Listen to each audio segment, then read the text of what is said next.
Der blaue Planet. Als erster Amerikaner sah er ihn von allen Seiten. John Glenn. 3-mal umkreiste er die Erde. 1962 der Start in ein neues Zeitalter der Raumfahrt. 36 Jahre später im NASA-Trainingszentrum Houston, Texas. Die Legende lebt. Und will wieder Geschichte schreiben. Als ältester Mensch im All und ganz offensichtlich als Motivationswunder. Natürlich bleiben wir nur 9 Tage. Von mir aus könnten wir 9 Wochen, Monate, Jahre bleiben. Doch wer hoch hinaus will, muss erst mal tief fallen. Mit einem 40 Kilogramm schweren Anzug aus 10 Metern Höhe ins Wasser. In einem 7-monatigen Vorbereitungstraining wurde John Glenn fit für den Flug gemacht. Und nicht geschont. Der Simulator setzte den Kreis der mehrfachen Erdanziehungskraft aus.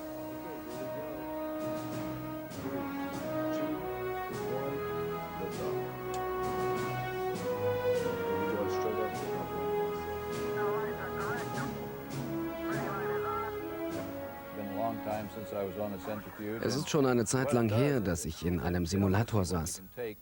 Was die hier mit mir machen? Nun, die testen meine Reaktionen auf Geschwindigkeit und die enormen Schubkräfte beim Auf und Ab, hin und her. Genau wie beim richtigen Start in den Orbit. Die Frage nach dem Sinn des Ganzen? Offiziell wird sie so beantwortet. John Glenn ist ein Versuchskaninchen. Unzählige Sensoren sollen vermelden, wie ein alter Körper auf die Strapazen der Schwerelosigkeit reagiert. Der Geist ist ohnehin jung geblieben. Ich kann mir nicht helfen. Ich habe den Eindruck, ich habe ein Déjà-vu-Erlebnis. Wie vor fast 40 Jahren. Wirklich, wie ein Déjà-vu.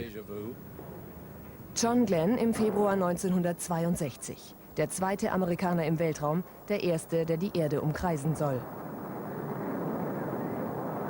Mit 28.000 Stundenkilometern rast John Glenn durch den Orbit. 4 Stunden und 53 Minuten dauert die Mission. Ein Durchbruch, endlich. Denn jahrelang endeten die amerikanischen Weltraumambitionen zumeist in unmittelbarer Bodennähe.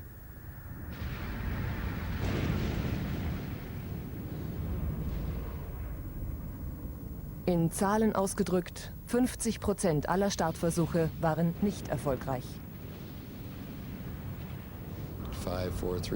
5, 4, 3, 2, 1. Die Flammen schlugen hoch. Wir schauten zu, wie die Rakete nach oben schoss. Nach 1,5 Kilometern explodierte sie. Gemeint ist dieser Versuch von 1960. Der erste, den John Glenn als Angehöriger der NASA beobachtete. Es sah aus wie eine Atombombe, die über unseren Köpfen explodierte. Wir schauten uns alle an und schickten die Ingenieure an die Konstruktionspläne, um herauszufinden, was schiefgelaufen ist. Während die USA Lehrgeld zahlen, zieht der kommunistische Erzfeind scheinbar unaufhaltsam davon. 4. Oktober 57. Die UdSSR bringen den ersten Satelliten ins All. Er heißt Sputnik und wiegt 184 Pfund. Schon einen Monat später starten die Sowjets die nächste Rakete. Diesmal mit dabei Laika, das erste Lebewesen im Orbit. Ich glaube, wir haben uns immer als Amerikaner gesehen. Als jene, die die Nase vorn haben auf der ganzen Welt. In allen Dingen. Technologie, Forschung und plötzlich tauchen die Russen auf. Wir haben sie immer als rückständige Bolschewisten gesehen, als vieles, bloß nicht als jene, die es schaffen, die Amerikaner zu übertrumpfen. Das war ein Schock für unser Land. Es kommt noch schlimmer. Der erste Mensch im Weltraum ist ein Russe, Juri Gagarin. Am 12. April 1961 besteigt der 27-Jährige eine SS-6 Interkontinentalrakete, um die Erde 12-mal zu umkreisen. Der Weltraum ist rot. Nun ging die ständige Angst umher, die Kommunisten würden die ganze Welt erobern. Wir hatten etwas damit zu tun. Sie waren schon im All, wir konnten das noch nicht. Sie schafften es sogar, Menschen in bemannten Raumfahrzeugen um die Welt zu schicken. Wir nicht. Noch nicht.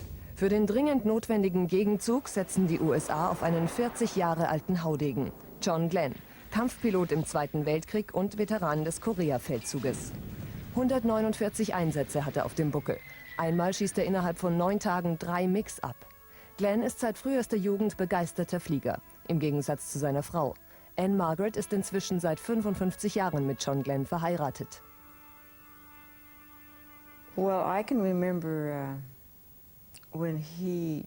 Ich kann mich noch daran erinnern, wie er mir sagte, dass er einer der Ersten sein wird, die es schaffen könnten, ein Astronaut zu sein. Man muss sich vorstellen, dass ich zu dem Zeitpunkt das Wort noch nie gehört hatte. Ich musste erst mal lernen, wie man Astronaut überhaupt schreibt. Auf der Pressekonferenz kurz vor dem Start kann John Glenn zumindest an der heimischen Front Erfolge vermelden. Ich glaube, keiner von uns könnte diese Mission antreten, ohne zu wissen, ob unsere Familie hinter uns steht. Meine Frau hat mich von Anfang an unterstützt. Sie wusste, dass es das ist, was ich machen möchte. Meine Frau und die Kinder stehen 100% hinter mir. Rückendeckung ist wichtig. Dennoch fürchtet Anne Margaret um das Leben ihres Mannes. Ich erinnere mich, die einzige Angst, die ich damals spürte, war, dass sie ihn da hochschicken, er umherkreist und vielleicht nicht wiederkommt. 20. Februar 1962. John Glenn zwängt sich in eine Raumkapsel mit Namen Friendship 7. Das Unternehmen Mercury nimmt seinen Lauf.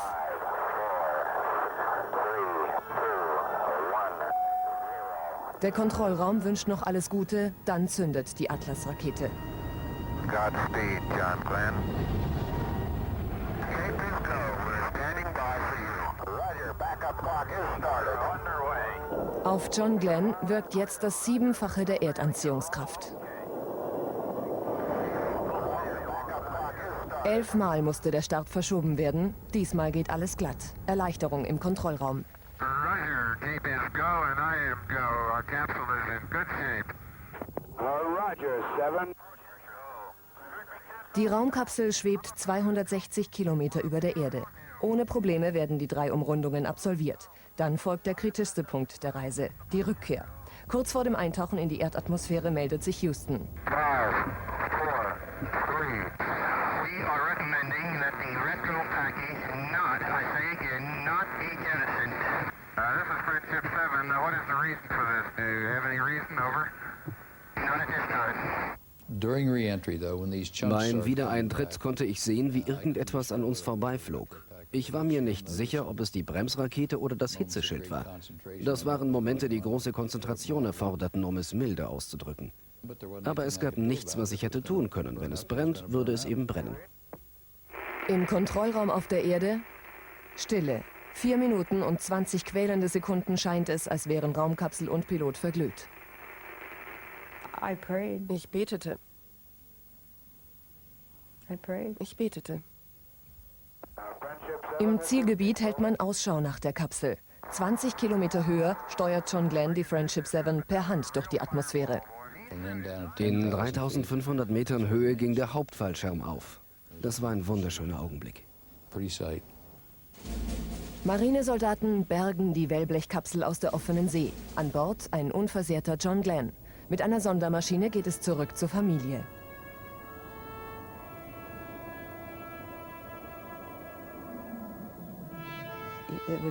Ich war so glücklich, ihn endlich wieder in meine Arme zu schließen. Er lebt und er ist zu Hause. Er ist zu Hause. Ich glaube, keiner von uns war auf so eine Wiederkehr gefasst. Die Ankunft war so warmherzig, einfach atemberaubend, schlichtweg atemberaubend. Die Supermacht Amerika hat einen neuen Nationalhelden und ehrt ihn entsprechend. 4 Millionen Menschen feiern ihn bei einer Konfettiparade in den Straßen von New York. Die Kehrseite des Ruhms kennt John Glenn zu diesem Zeitpunkt noch nicht. Nach Ansicht der NASA ist er mit 40 für weitere Raumflüge zu alt und nach Ansicht der Politiker zu wertvoll. Ein Idol darf nicht sterben. Präsident Kennedy persönlich ehrt John Glenn und untersagt weitere Raumabenteuer. Für John Glenn ein Schock. Natürlich war ich froh, wieder auf der Erde zu sein. Aber ich glaube, du willst einfach jeden Tag wieder hoch, wenn du es erst mal erlebt hast. Es ist einfach eine Sache, die man ständig wiederholen kann. Wir haben heute die Chance, mit kleinen Kinderschritten dort oben hinzugehen, um zu erforschen, was dort eigentlich ist. 1998. 2 Jahre musste der inzwischen altgediente Senator Glenn um sein Rückflugticket buhlen. Dann erst stimmte Bill Clinton zu, aus wirtschaftlichen Gründen. Nur spektakuläre Missionen sichern der NASA weiter die staatlichen Fördergelder. Alles ein Werbegag, nicht für den Astronauten. Ich bin nur ein kleiner Teil vom Großen. Eine Datenbank. Nach mir werden noch mehr Ältere ins All fliegen. Wir werden weiter forschen und von den Ergebnissen werden Millionen älterer Menschen profitieren. Es ist nur ein erster Anstoß, aber mit großen Möglichkeiten in der Zukunft. Abenteuer Zukunft. Kommenden Donnerstag soll es für 7 Menschen an Bord der Discovery beginnen. Auch wenn es für einen von ihnen viel eher eine Reise in die Vergangenheit ist.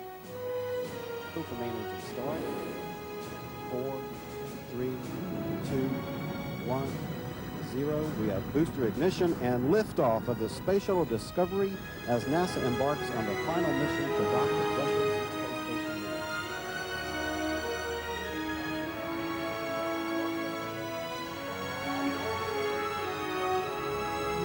Station. CNN's Miles O'Brien joins us from the Kennedy Space Center in Florida with details of John Glenn's upcoming mission. Miles. Sonia, most of the crew is here. I say most of the crew because one of the crew members who was on board some T-38 jet trainers flying from Houston to here at the Kennedy Space Center had a little problem. At a scheduled stop at Tyndall Air Force Base in Panama City, a battery problem was discovered in the plane being used by Scott Parazynski, one of the mission specialists. So 4 out of the 5 planes pressed on. They just landed a few moments ago. The planes landing here at the Shuttle landing facility at the Kennedy Space Center, taxiing up and arriving to begin final preparations for what they hope will be a Thursday afternoon launch, John Glenn's return to space. All 6 of the crew members who are here so far spoke. Here's what John Glenn had to say.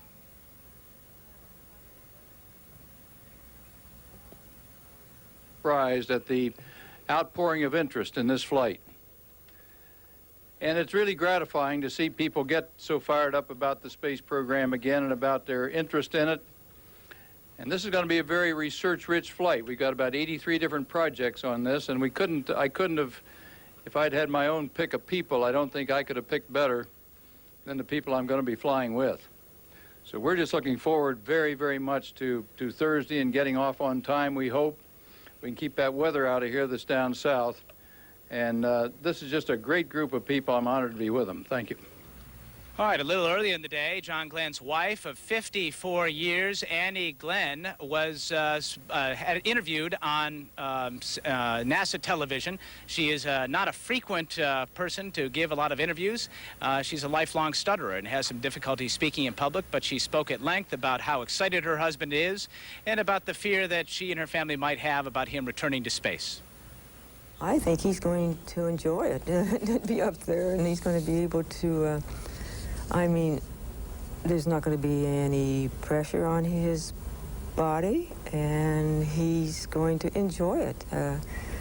It's going to be a complete different feeling, I know, but he'll adjust, and he's going to exercise up there, too, so I think he's going to be okay.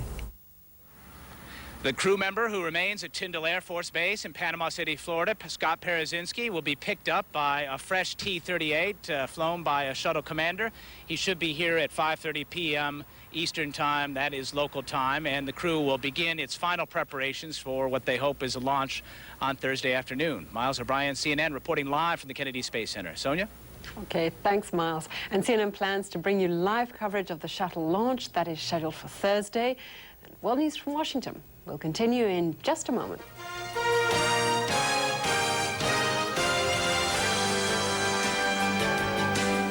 Glenn, the first U.S. astronaut to orbit the Earth, is scheduled to take off Thursday from Kennedy Space Center in Florida.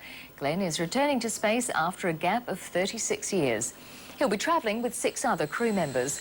Glenn left the space program in 1965 and worked as a business executive until he was elected to the U.S. Senate in 1974.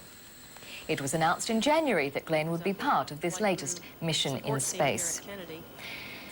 And stay with CNN for all the latest updates on John Glenn's historic space mission. On Thursday, we'll have live coverage of Glenn's scheduled blast-off from Florida's Kennedy Space Center.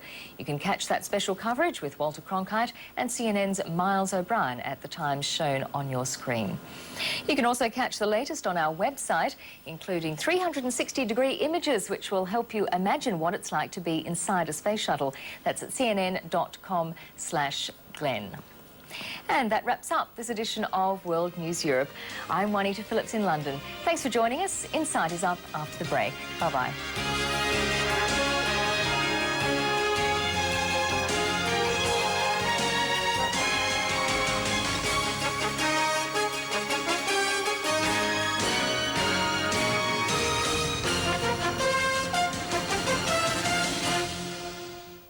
Glenn and the 6 other astronauts arrived late at Cape Canaveral, Florida, because of a problem with one of the jets flying them from Houston, Texas.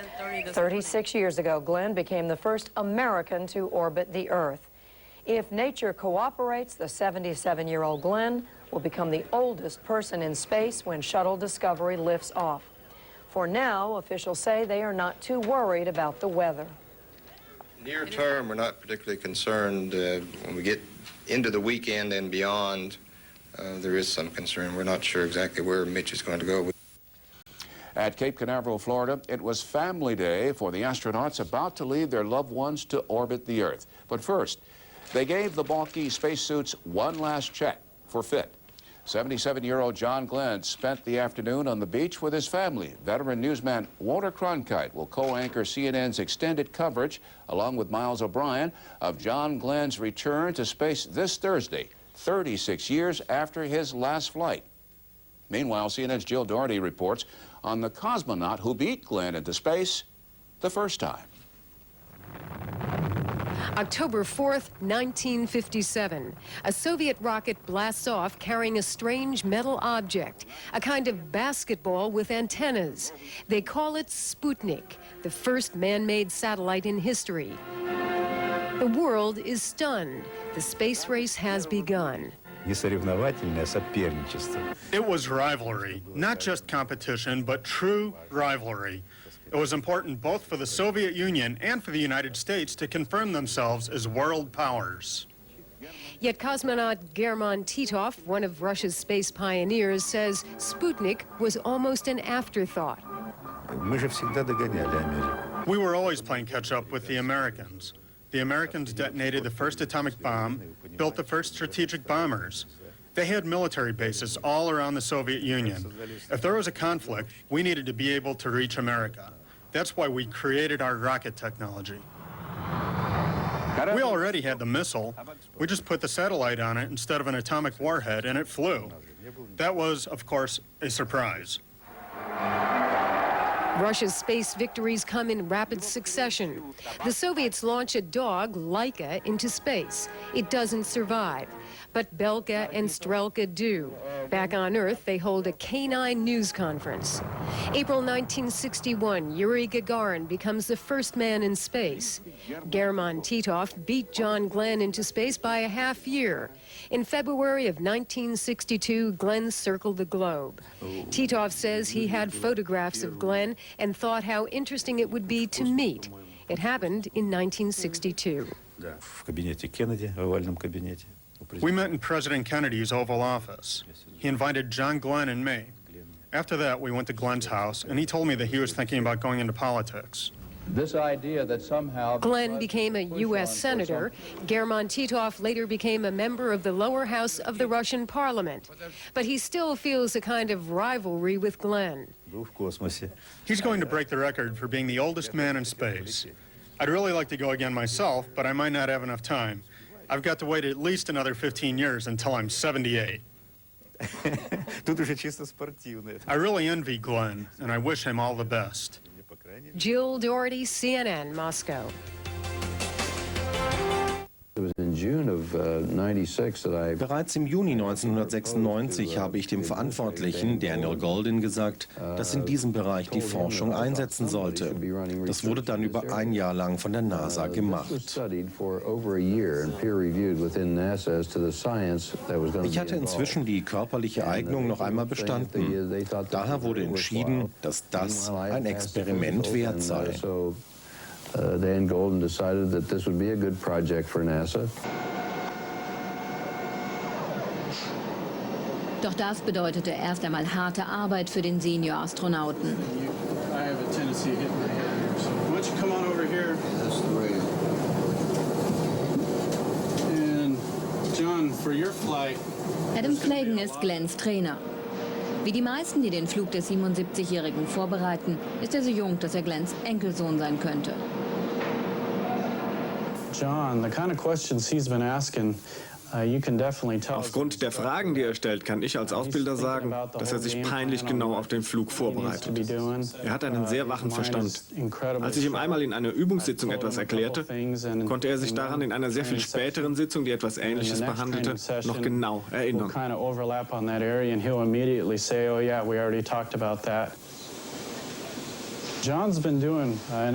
Außerdem ist es John wirklich gelungen, das Team für den bevorstehenden Flug zu integrieren. Es wird keine John-Glenn-Show werden.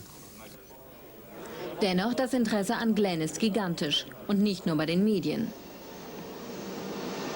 Next day, President Clinton came to town and John Glenn, out of everything. Eines Tages kam auch Präsident Clinton. Er hat John Glenn in seinem Shuttle besucht. Glenn wollte ihm alles zeigen, auch wie man sein Essen im All zubereitet. Und der Präsident fand es schmackhaft.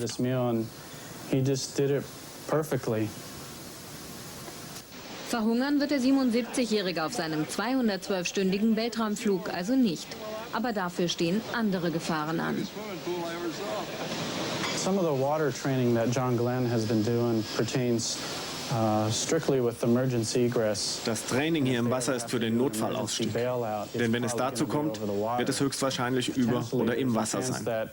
Möglicherweise sind unsere Suchtrupps in diesem Fall nicht sofort da. Daher müssen wir die Astronauten darauf vorbereiten, eine gewisse Zeit im Wasser zu verbringen.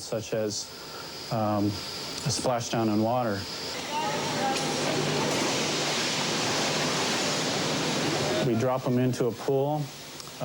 Wir lassen sie mit ihrem schweren und unhandlichen Raumanzug in den Pool fallen, denn sich damit im Wasser zu bewegen, ist nicht so einfach. Zusätzlich kann sich der Fallschirm über sie legen. Sie können sich vorstellen, wie schwer diese nasse Decke wird. Wir müssen ihnen also beibringen, wie sie da wieder rauskommen. Ich kann mir nicht helfen, es ist wie ein Déjà-vu, gewissermaßen ein fast 40 Jahre altes Déjà-vu. Ich war unter den ersten 7 Astronauten, Carpenter, Cooper, Glenn, Grisham, Shura, Shepard und Slayton, in dieser Reihenfolge. Und heute, 36 Jahre später, sind es Brown, Lindsay, Parasinski, Robinson, Decay, Mukai und John Glenn. Darunter 2 Ärzte, nicht nur aus wissenschaftlichen Gründen, sondern auch wegen Glenn. Denn wenn der jetzige Flug auch im Vergleich zu seinem Pionierflug aus technischer Sicht reine Routine ist, Glenns letzte Heldentat liegt immerhin 36 Jahre zurück.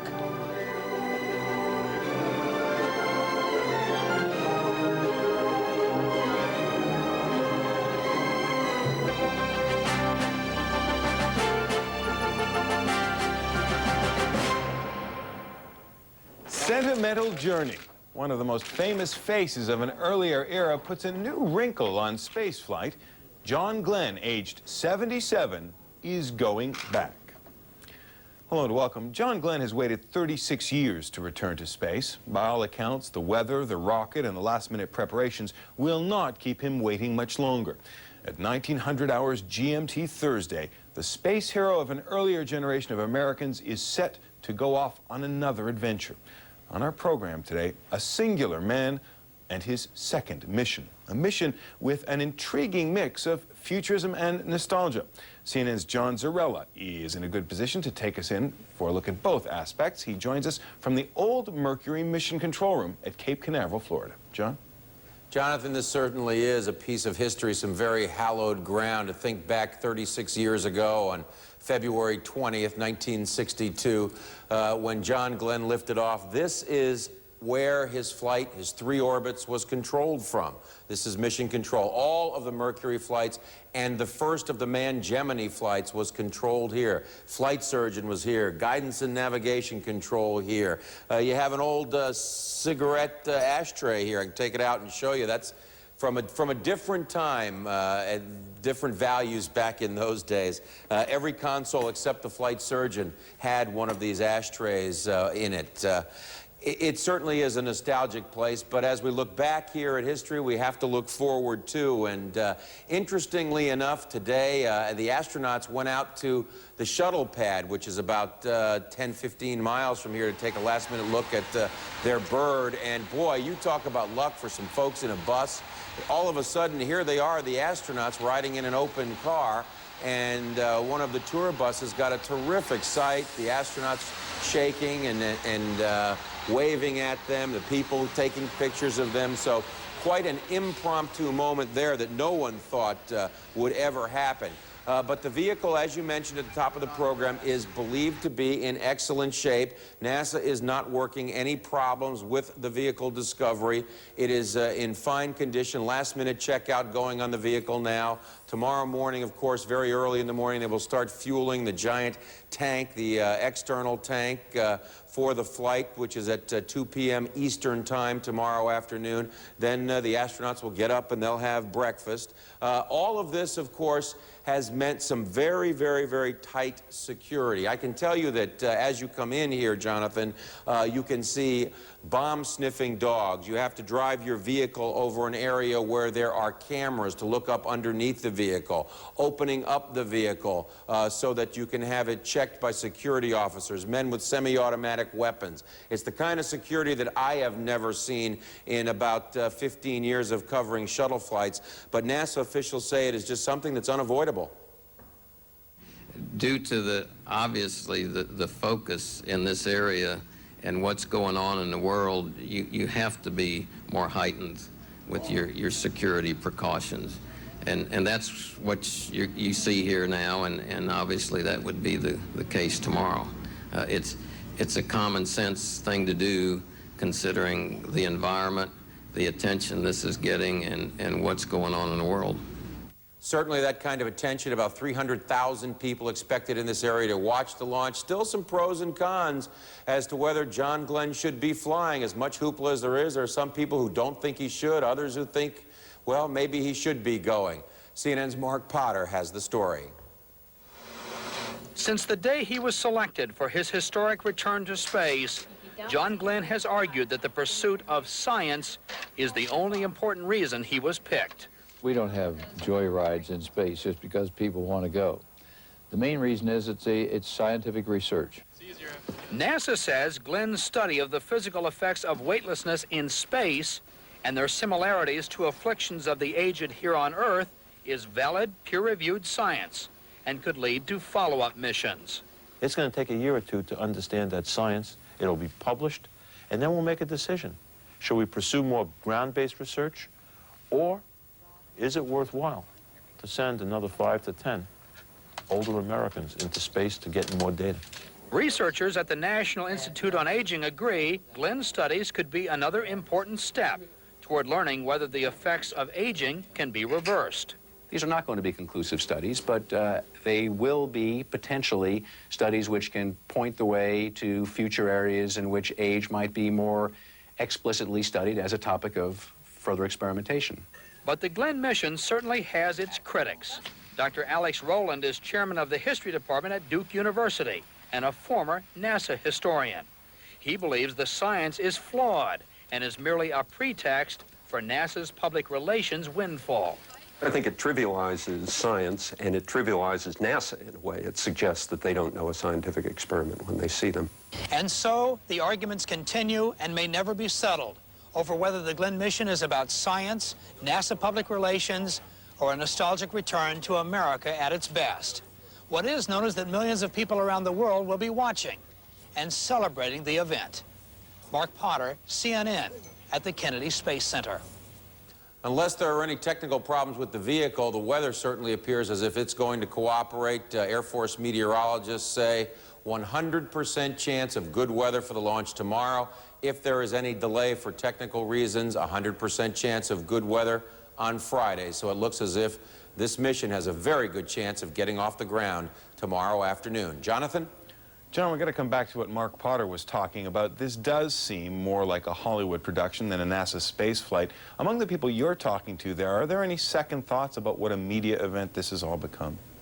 Oh, I think everybody sits and shakes their heads just in wonder at what a media event, what a, you know, that phrase media circus this has become. 3,500 journalists here. I can tell you that I have never seen anything like this in, you know, the 15-odd years, as I mentioned, of covering the shuttle program. We've never seen the kind of security that we are seeing now. It even is far in excess of what we saw back in Return to Flight in 1988, 2 years after the Challenger accident, when they flew STS-95, the first mission after Challenger. Even then, there wasn't this media attention and hype for a space shuttle mission. So nothing like it, and everybody is sitting there just in wonder at, wow, you know, look at this. This is incredible what John Glenn has. It's almost taken on a life of its own. It's one of those things that began breeding and has just continued to grow and grow and has actually taken on a life of its own. Jonathan? CNN's John Zarella. Thanks very much. We have to take a break, but when we come back, what John Glenn and the others are actually going to do when they get up there. Stay with us for that. Welcome back. One aging hero and all the hoopla aside, NASA says it is on a very real mission of discovery. The agency hopes to gather important data from a series of experiments which can be applied in space and back here in the real world. Here's CNN's Miles O'Brien.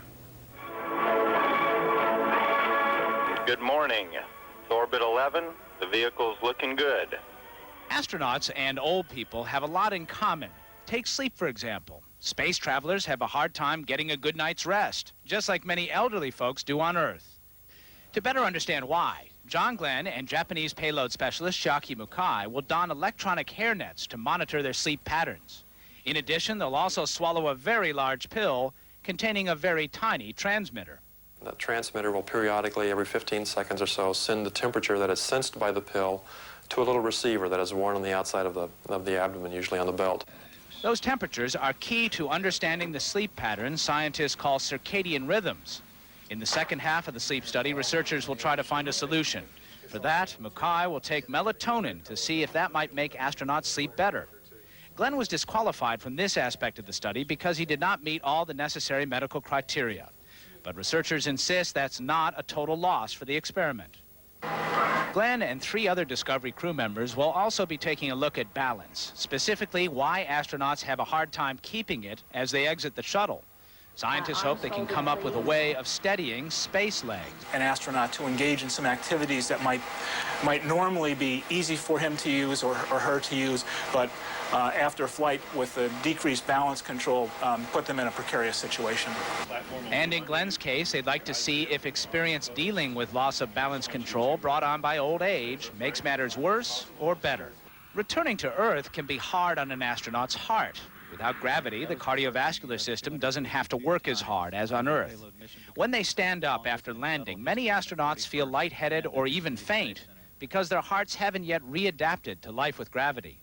After the astronauts land, scientists will use this tilt table to analyze their cardiovascular systems. They're hoping to develop a pill which might help, and it also might help Earthbound seniors who suffer from this problem as well. Another malady shared by astronauts in space and the elderly on the ground is bone and muscle loss. Mir crew members lost about 1% of their bone density every month. Exercise in orbit helps, but doesn't stop the loss. In Glenn's case, researchers are curious once again if old age gives him a leg up on younger astronauts. It's entirely possible that the older population of astronauts will be the appropriate folks for the long-duration trips. And the theory is that physiologically they might be more girded for such a long flight? Yes, that's what I call the Glenn hypothesis. Whatever the answer is to the Glenn hypothesis, NASA scientists are hoping it will make astronauts fly safer and mere mortals live better. Miles O'Brien, CNN, Houston. Joining us now from the Kennedy Space Center to talk about all these experiments is Joan Vernikos, who is director of the Life Sciences Division at NASA and responsible for the life sciences experiments on this mission. Doctor, thank you so much for being with us. Maybe it's our fault in the media, but we're giving everyone the impression that this whole mission is really designed as some kind of tour for John Glenn. Tell us about the science, the work that's going to be done up there. First of all, it's important to point out that the science was selected before John Glenn was selected to fly on this mission. In fact, some of the experiments, like the sleep experiment, is a continuation of the studies we did on Neurolab that flew in May, earlier this year. Some are new experiments, like the protein turnover, how muscle incorporates and breaks down protein. And some of the tests that we do before and after flight, we routinely do on our crews anyway, especially the rookies. So we are interested in the kind of symptoms that we have observed in astronauts to understand why they happen, how they happen, and what we can do about them. The beauty of what we study is that we study very healthy people, and they go into space, they develop these symptoms, and they recover. The fact that these symptoms are similar to those that we see as we age, that we develop as we age, has been really the key to this whole enterprise. And our collaboration with the National Institute on Aging, and not just in human experiments, but in a whole program that is aimed at how spaceflight, how getting away from Earth's gravity might help us perhaps understand why and how these changes occur later in life, and what we can do about it, whether we can use some of the procedures that we develop for astronauts to perhaps protect us here on Earth from some of the development of these symptoms. Well, let me jump in and ask you about that, because often we hear about these experiments, and so many of them seem geared towards making life more endurable in space. Have you learned anything, have you learned much in all of the years of the space program that has actually been useful in making life more pleasant for people down on Earth? We have learned a great deal, but you need to remember that after 40 years in flight, we have barely had less than a year of biological research in space. We have not had the continuous access to a laboratory as one has on the ground in a research institution. We have had very intermittent exposures for short periods of time, and not always with the right kind of tools. We've barely scratched the surface. The other point that I think you need to remember is, yes, our primary goal has been to find ways of protecting astronauts in space, but also we go into space because we want to understand how gravity, which is here around us all the time, we live in it, we've evolved in it, how gravity affects us and our health and the way we function. And the only way we can do that is to go into space. It's like trying to study the effect of light. You have to close your eyes, cover up your, turn the lights off so you can see what effect light in fact has, say on the development of vision, of the brain, circuitry, and so on. So we use spaceflight as a tool to understand the role of gravity here on Earth, on our health and our bodies. Let me get back to something you were just saying, which is that there hasn't been very much time in space, really. You're just scratching the surface in all of the years and all of the flights. And even when scientists like you tell us that you're going to be studying aging because of John Glenn, one man, just a few days in space, is it just a first stab, or is this the kind of science that really is going to give you results in the next short while? He is part of an overall program. He is an important part of the overall program, but I look at it a bit like a jigsaw puzzle. He is one little piece of the jigsaw puzzle. He's an important piece of the jigsaw puzzle. You know, sometimes when you do a jigsaw puzzle, you find one piece that suddenly a whole lot of other little pieces seem to match, and it quickly evolves into what you want it to become. That's how we see John Glenn. We take the opportunity not only of flying and doing research whenever we have a space flight, but with John Glenn's flight, we're taking the opportunity, taking advantage of the opportunity of trying to see how an older individual adapts to space flight and responds to returning back to gravity. And that is a very, very important and critical piece of information. But it's an observation. It is not an experiment in itself. It is couched in the whole program of research to address this comparison between spaceflight and aging. Well, there's a lot of work ahead. We wish you good luck. Joan Vernicosa of the NASA Life Sciences Division. Thanks so much for this. I appreciate your wishes. Thank you. After John Glenn, what will they think of next? We'll try to answer that question when we come back.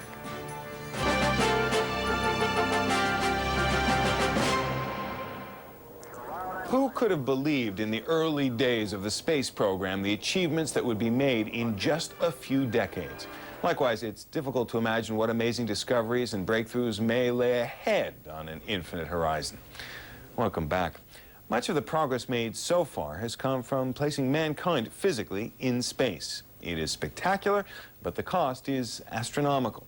In the current economic climate, space agencies are being asked to cut back on manned spaceflight and do more with robotics. Joining us to talk about the future of space exploration is Terry Hatcher-Quinlan, senior editor of the weekly international newspaper, Space News. Thanks so much for talking with us. Glad to be here. Thanks. Is manned spaceflight, is spaceflight with people of either gender the future, do you think? Well, I think that human spaceflight, let's say, definitely has a future, as robotic technology does as well. I think they're going to have to be developed in concert in the future. Who wants people in space? Do scientists want them there? Does the military want them there? Does the public fundamentally want them there? Well, I think a little bit of everything. I think scientists definitely want them there to study, as Dr. Vernikosian said, the effects of space on the human body and how that relates to life on Earth. I think the public does love the thrill of seeing astronauts, cosmonauts, people from all countries going up into space. It's a dream. If you want to learn about space, though, as opposed to people in space, do you need people there to do it? Not necessarily. We have things like the Hubble Space Telescope, and we have many countries developing more technologies for using robotics. For instance, Japan is working to develop a satellite that could repair other satellites in orbit. And there's a Mars mission planned, well, a series of Mars missions planned that will explore Mars without humans. It's certainly safer. I would imagine it would have to be cheaper, too.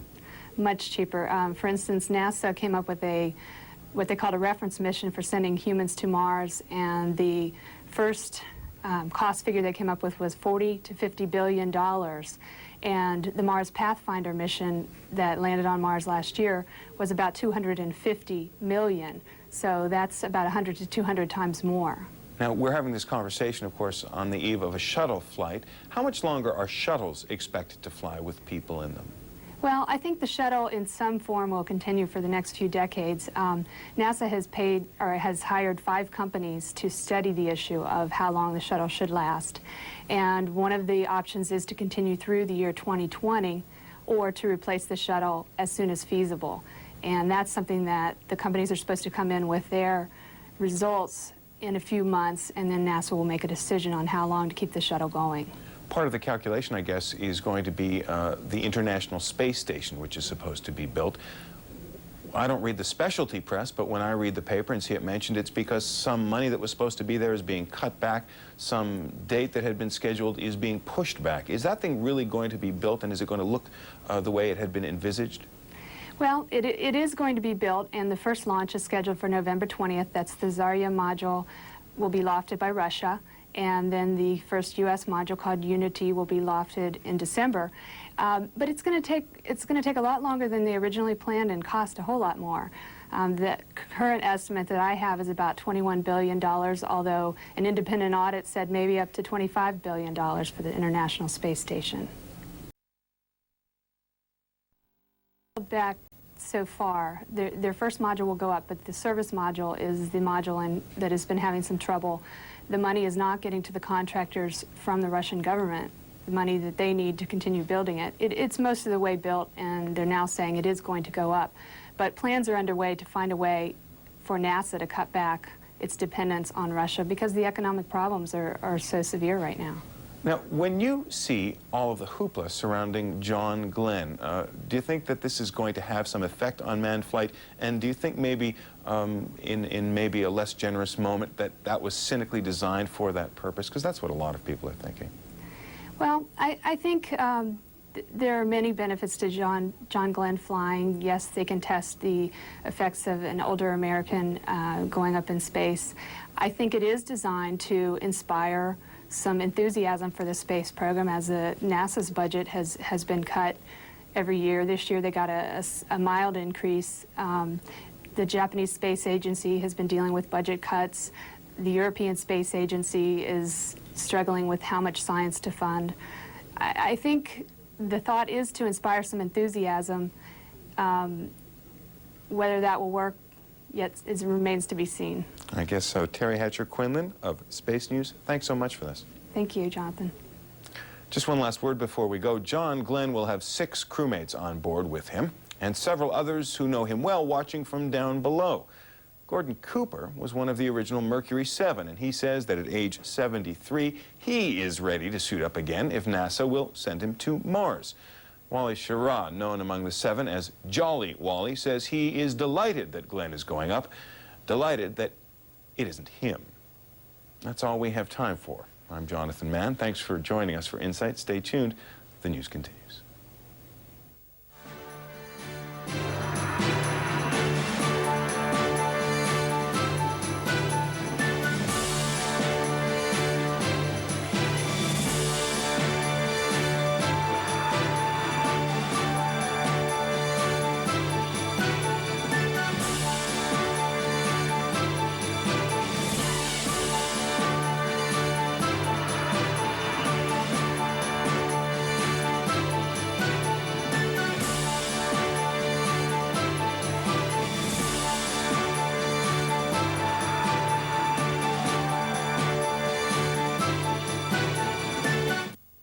In the infancy of the U.S. space program, Jerry Cobb had the right stuff, just the wrong gender.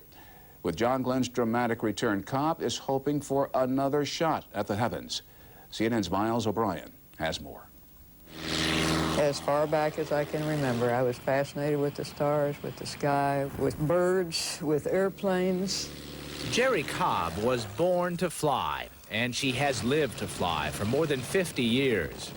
Now she is fighting to fly faster and farther and higher than ever. What would you rather be flying, this or a space shuttle? The space shuttle, without a doubt.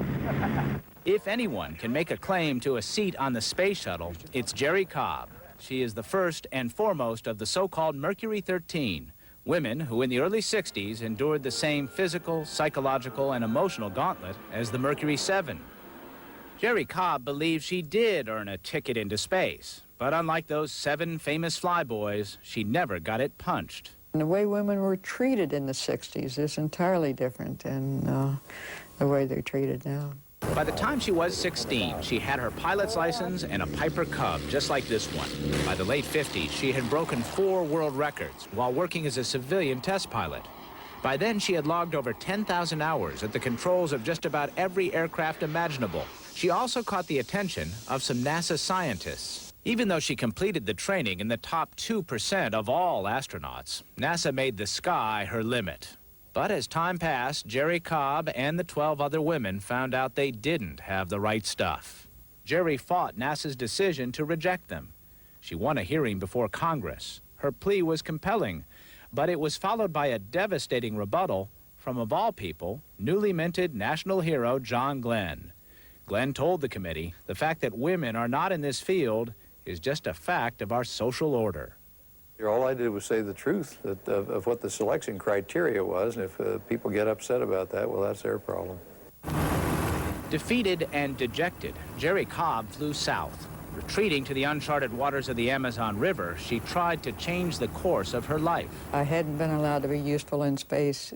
It just boiled down to I wanted to be useful. This past spring, the dream of space lured Jerry back from South America. But this time, she hopes her gender, as well as her age, will work in her favor. She is determined to convince NASA that if Glenn can do it, why can't she? With public pressure increasing, NASA Administrator Daniel Golden summoned her to his office. Jerry Cobb is an outstanding person, and I think she has a very good chance of being selected if we proceed forward. While not exactly a promise, it is at least a chance for Jerry Cobb to finally shoot for the stars. Does NASA owe you a ride? NASA doesn't owe me anything, no. It's truly an honor to fly in space, and I want to be there. I want to be able to sense what it's like to be in space and to feel it and to, you know, it's just a part of me. Miles O'Brien, CNN, Bartlesville, Oklahoma. Senator John Glenn wird es heute ernst. Er startet um 20 Uhr unserer Zeit zusammen mit 6 anderen Astronauten mit der Raumfähre Discovery ins All. Mit seinen 77 Jahren ist er der älteste Raumfahrer aller Zeiten. An Glenn soll untersucht werden, wie sich die Schwerelosigkeit auf ältere Menschen auswirkt. Zur Sicherheit sind auch 2 Ärzte mit an Bord. Sie sollen jede kleinste Pulsabweichung bei Glenn genau aufzeichnen. John Glenn fliegt erneut ins All. Die Vorbereitungen in Cape Canaveral laufen auf Hochtouren. Um 20 Uhr unserer Zeit soll die Discovery vor den Augen hunderttausender Beobachter abheben. Der älteste Raumfahrer aller Zeiten verleiht dem Start so große Popularität. Der 77 Jahre alte Senator, der als erster Amerikaner vor 36 Jahren die Erdumlaufbahn erreichte, erfüllt sich mit seinem zweiten Ausflug ins All einen jahrzehntelangen Wunsch. Beim Start der Discovery ist NTV für Sie live dabei, und zwar um 20 Uhr. At the Kennedy Space Center, where the crowds are building, there was an unusual sight. Stuck in traffic with everyone else were none other than the shuttle astronauts, including John Glenn. They waved good-naturedly to the surprised tourists and then finally made their way around the bottleneck and headed for the launch pad. NASA says all is well with the shuttle crew. I'm here to report to you that the crew is in best of spirits and more than ready to go on this exciting mission. As NASA braces for the launch and hundreds of thousands of spectators, security is unusually tight at the Space Center. In the back of everyone's mind is the potential threat of terrorism. Armed guards are checking cars, and SWAT and bomb squads are on standby. It's a common sense thing to do, considering the environment, the attention this is getting, and what's going on in the world. Despite all that attention, NASA officials say the launch crew will be all business without distractions at liftoff. I firmly believe that if and when crunch time comes, people in the Launch Control Center will not know that there's 200 politicians, the president, and 3,700 media people on this site. They'll do the same job they do every day. After making it through traffic to the launch pad, the flight crew waved to even more visitors. They spent part of the day in training and briefing sessions and then went flying in T-38 jets around Cape Canaveral. Staying sharp, keeping reflexes sharp, keeping focused, that's the whole purpose of T-38 flights. As for the weather, scattered clouds and light winds are forecast for launch time. So basically, we can't ask for better weather. It looks like Mother Nature wants to see John Glenn return to space just as much as the rest of us. The weather officer points out that John Glenn's last flight was scrubbed several times because of bad weather. He says for this launch, they expect to do a lot better. Mark Potter, CNN, at the Kennedy Space Center.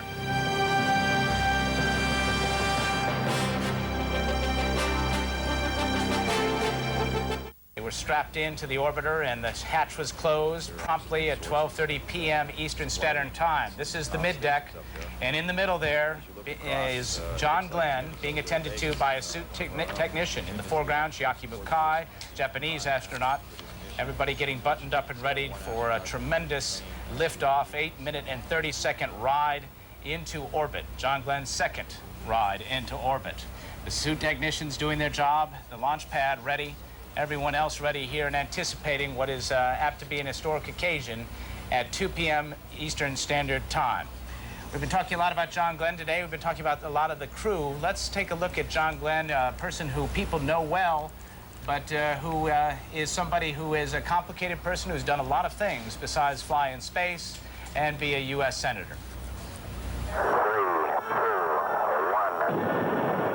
36 years ago, he took the ride of a lifetime. Today, he's having the time of his life. It's exciting, and I'm just glad to be back and be part of it. For John Herschel Glenn Jr., the joyride began July 18, 1921 in Cambridge, Ohio. As long as anyone can remember, he was fascinated by airplanes. He was 8 when he took his first flight. It was quite an experience because, you know, there you are up there suddenly looking down on houses and roads and all the other things that people have experienced in going up in airplanes. And that really impressed me as a boy. And I wondered at that time, I guess, whether I could ever fly myself or not. He had found one of the 2 enduring loves of his life. He met the other at about the same time, Anna Margaret Castor, Annie, the daughter of a New Concord dentist. It's rumored that they started looking at each other at the age of 3, and it lasted and still exists throughout their whole lifetime. They were married less than a week after Glenn earned his wings as a Marine fighter pilot. The year was 1943. Glenn shipped out almost immediately for some dangerous duty. He flew 59 combat missions in World War II, 63 in Korea. His dogfighting days behind him, Glenn ascended to the rarefied air of flight testing. These are the astronauts. In April of 1959, he and 6 other square-jawed jet jockeys were introduced to the country as the Mercury 7. He was a Boy Scout among pranksters. But when it came time to pick the first and the second to fly, the Boy Scout did not get the merit badge. Instead, John Glenn drew flight number 3, the first U.S. orbital mission. Godspeed, John Glenn. The nation held its breath as his autopilot failed, and he flew the tiny capsule by hand, then made a fiery dive back into the atmosphere with a warning light showing his heat shield might have been loose. In less than 5 hours, he splashed down, safe and sound, a superstar of Lindbergh proportions. Wherever I went, or I went with my family, it was just like a tidal wave of emotion almost sort of sweeping over us at that time. It was something we hadn't foreseen at that time, but it was something we lived through, and I think we handled it all right. I guess we did. But fame turned out to be a two-edged sword for John Glenn. Fearing the loss of a national hero, John Kennedy grounded Glenn without telling him so directly. When Glenn saw the writing on the wall, he left NASA, frustrated, disappointed, but still on a mission to succeed. And so he did as an entrepreneur and executive for Royal Crown Cola. But the business world was too confining for this global icon, so he threw his helmet into the political ring, finally winning a seat in the Senate in 1974. In 1984, he aimed for the highest heights in politics, but the Glenn for President campaign never really got off the pad. He was a moderate among political zealots, an optimist among cynics. I think John Glenn always wanted to see the best in people and always expected the best from people, and he didn't realize that sometimes you had to contend with what the worst is that the human race has to offer. Do you solemnly swear that the testimony that you will give before this hearing will be the truth, nothing but the truth, so help you God? I do. Perhaps it was that trusting nature which laid the groundwork for his darkest political days. He was one of the so-called Keating Five, senators accused of unethical ties to Charles Keating, who was implicated in the junk bond scandal of the late 1980s. That was probably the low point of my life, was to have those kind of charges that eventually, as I knew they would be, were proven to be untrue. If that was the valley, this must have been the peak. I am extremely proud to announce that John Glenn of Ohio, the first American to orbit the Earth, will get his long-awaited and much-deserved second flight. This January, NASA Administrator Daniel Golden finally gave John Glenn that long-delayed second flight, the one Glenn had been lobbying for years. This is not a flight of fancy. This is a flight for the future. Some people thought I was going just because I was a senator and I demanded to go or something, which absolutely was not true. I wouldn't go that way. So I did not, this wasn't a payoff or anything like that. It may not be a payoff, but payload specialist John Glenn wanted to be here very badly. And when John Glenn is determined, it seems there's little on or off Earth that can stop him. And his determination has led us to this point. T-minus 34 minutes and 19 seconds, which, when you account for about 20 minutes of expected built-in hold time that NASA likes to do, means that the launch is scheduled in about 55 minutes, and so far there's nothing stopping it. Walter. You know, we met a lot of people here this morning, past astronauts, present astronauts, some of the pioneers of the space program and the launch teams. I'd like to introduce now another hero of the early days, a pioneer of space around here. The fellow, his name is Henry Landworth, and he was spent his youth, unfortunately, in one of the concentration camps of Hitler's, Auschwitz. Came to this country as a survivor after that terrible experience, found his way to Cocoa Beach, where he was the first manager of one of the first motels at Cocoa Beach, just as the space age was brimming. And he became a close friend of all of the astronauts, the pioneer astronauts, the Mercury 7, who stayed at his hotel, and all of us news people who stayed at his hotel. He was a hero to all of us. And Henry, it's delightful to have you here today. I know you're now a very successful hotelier in Orlando and elsewhere.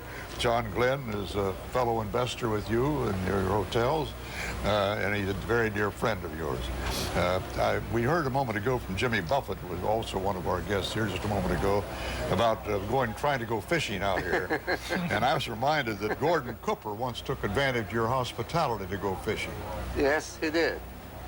I came one morning to the hotel, and Gordon was sitting on the side of the pool with a fishing pole. And I walked over to Gordon. I said, Gordon, what in the world are you doing? I said, I came here to fish. I got some time, so I'm going to fish. And I looked down to the pool, and there's 4 fish. I said, stop it. This is a pool, Gordon. I said, I'm not going, stop. I'm going to fish. And he went out fishing. Nothing could stop him. Where did he get the fish? I have no idea. There were 4 of them in that pool. Well, he must have supplied his own fish, I gather. That was your conclusion, wasn't it? You know, there were a lot of practical jokes played on you, and you played it on them. Yes. It was a game of practical jokes. Tell me about the towel episode with John Glenn. One day I heard John Glenn came to the lobby, pounded on the desk, and said, what is going on with this hotel? I don't get any towels in my room. And I walked out. I said, John, quiet down. I mean, people are hearing you. Please stop.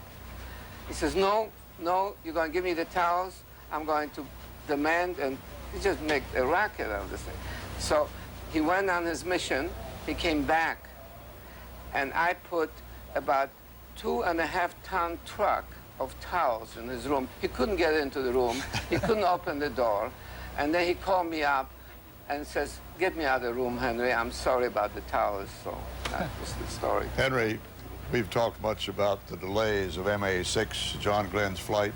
He made it finally on the 11th attempt. It was set up 10 times before he actually got off. 3 times he was suited up twice at the top of the pad. Right. But you had your problems with those delays of that flight, didn't you? Big one. Big one. I felt that I really wanted to do something for John Glenn, and he has been my best friend now for 38 years, and I was determined to do something that nobody else will do. So I decided I will build him a cake, bake him a cake of the exact measurements of the capsule, which was 6 feet wide and 9 feet tall. And everything was set till the next day. My chef comes into my office and says, we went along with this, you request, and we all for it. There's only one problem. When we built that cake 6 feet wide, wouldn't get to the door of our kitchen. So I said, well, there must be a way. So we went ahead and hired a big truck, I don't know, the biggest truck we could get, and we were assembling that cake in that truck. It was a pound cake and a fruit cake. And that cake was ready to be rolled out. McDonnell Aircraft was giving us, actually built us a lift, special lift for the cake. And when John went up to space, that cake was supposed to be rolled out when he was coming down to Earth. So I called Charlie Buckley, who was at that time the chief of security. I said, Charlie, I want to get that cake out to the Cape, and we're going to cut this with all the dignitaries. and everything. And I just told him, listen, Charlie, this is important. He says, no, it's not important at all. I'm tired of this cake. You're never going to come to the Cape, and there's no way you're going to poison 2,000-3,000 people with that stupid cake. Well, anyway, I said, Charlie, I'm going to make a deal with you. You send me 2 dietitians from the astronauts, and one of them was Finkelstein. I'm sure you knew it. And he did that. Now, if that cake is good, would you allow me to come out? And that cake was good. And we rolled it out to the Cape, and Mr. McDonald, Gil Root, all the boys were cutting that cake, and it was a big celebration. It was fun. Well, Henry, thank you very much. You were a hero to us news people, I can tell you, because in those early days, before NASA took over the space program, and it was a U.S. Air Force effort, the Air Force felt very heavily about security, naturally, because they were thinking of weaponry rather than man in space, and they wouldn't let us onto the Cape at all. So we had to stand on a granite fairway out there by Port Canaveral. Cold, miserable, all night long. We wouldn't know until the lights went on that they were about to launch one of their experimental rockets. But we'd have to be out there, our poor cameramen there, keeping their eyes glued on that lighted, and we didn't know when it had been scrubbed because the light stayed on. It might have been scrubbed for hours, and we'd still be out there all night long waiting. But we complained about this quite a lot around the bars. Henry overheard us, and he found the answer. He knew how to tell us whether the mission had been scrubbed or not. When the engineers all came in from the Cape and went to the bar, he knew that the mission had been scrubbed. He sent a messenger out to us, and we were able to join them at the bar. Henry, thanks a lot. Good luck to you. Thank you, sir. Thank you. Right. Thanks for inviting me. That's what I call a reliable source. Stay seated for a second. We're going to take a break. When we return, the President of the United States is here. He's at the Launch Control Center. We're going to have an exclusive interview with him shortly. Stay with CNN.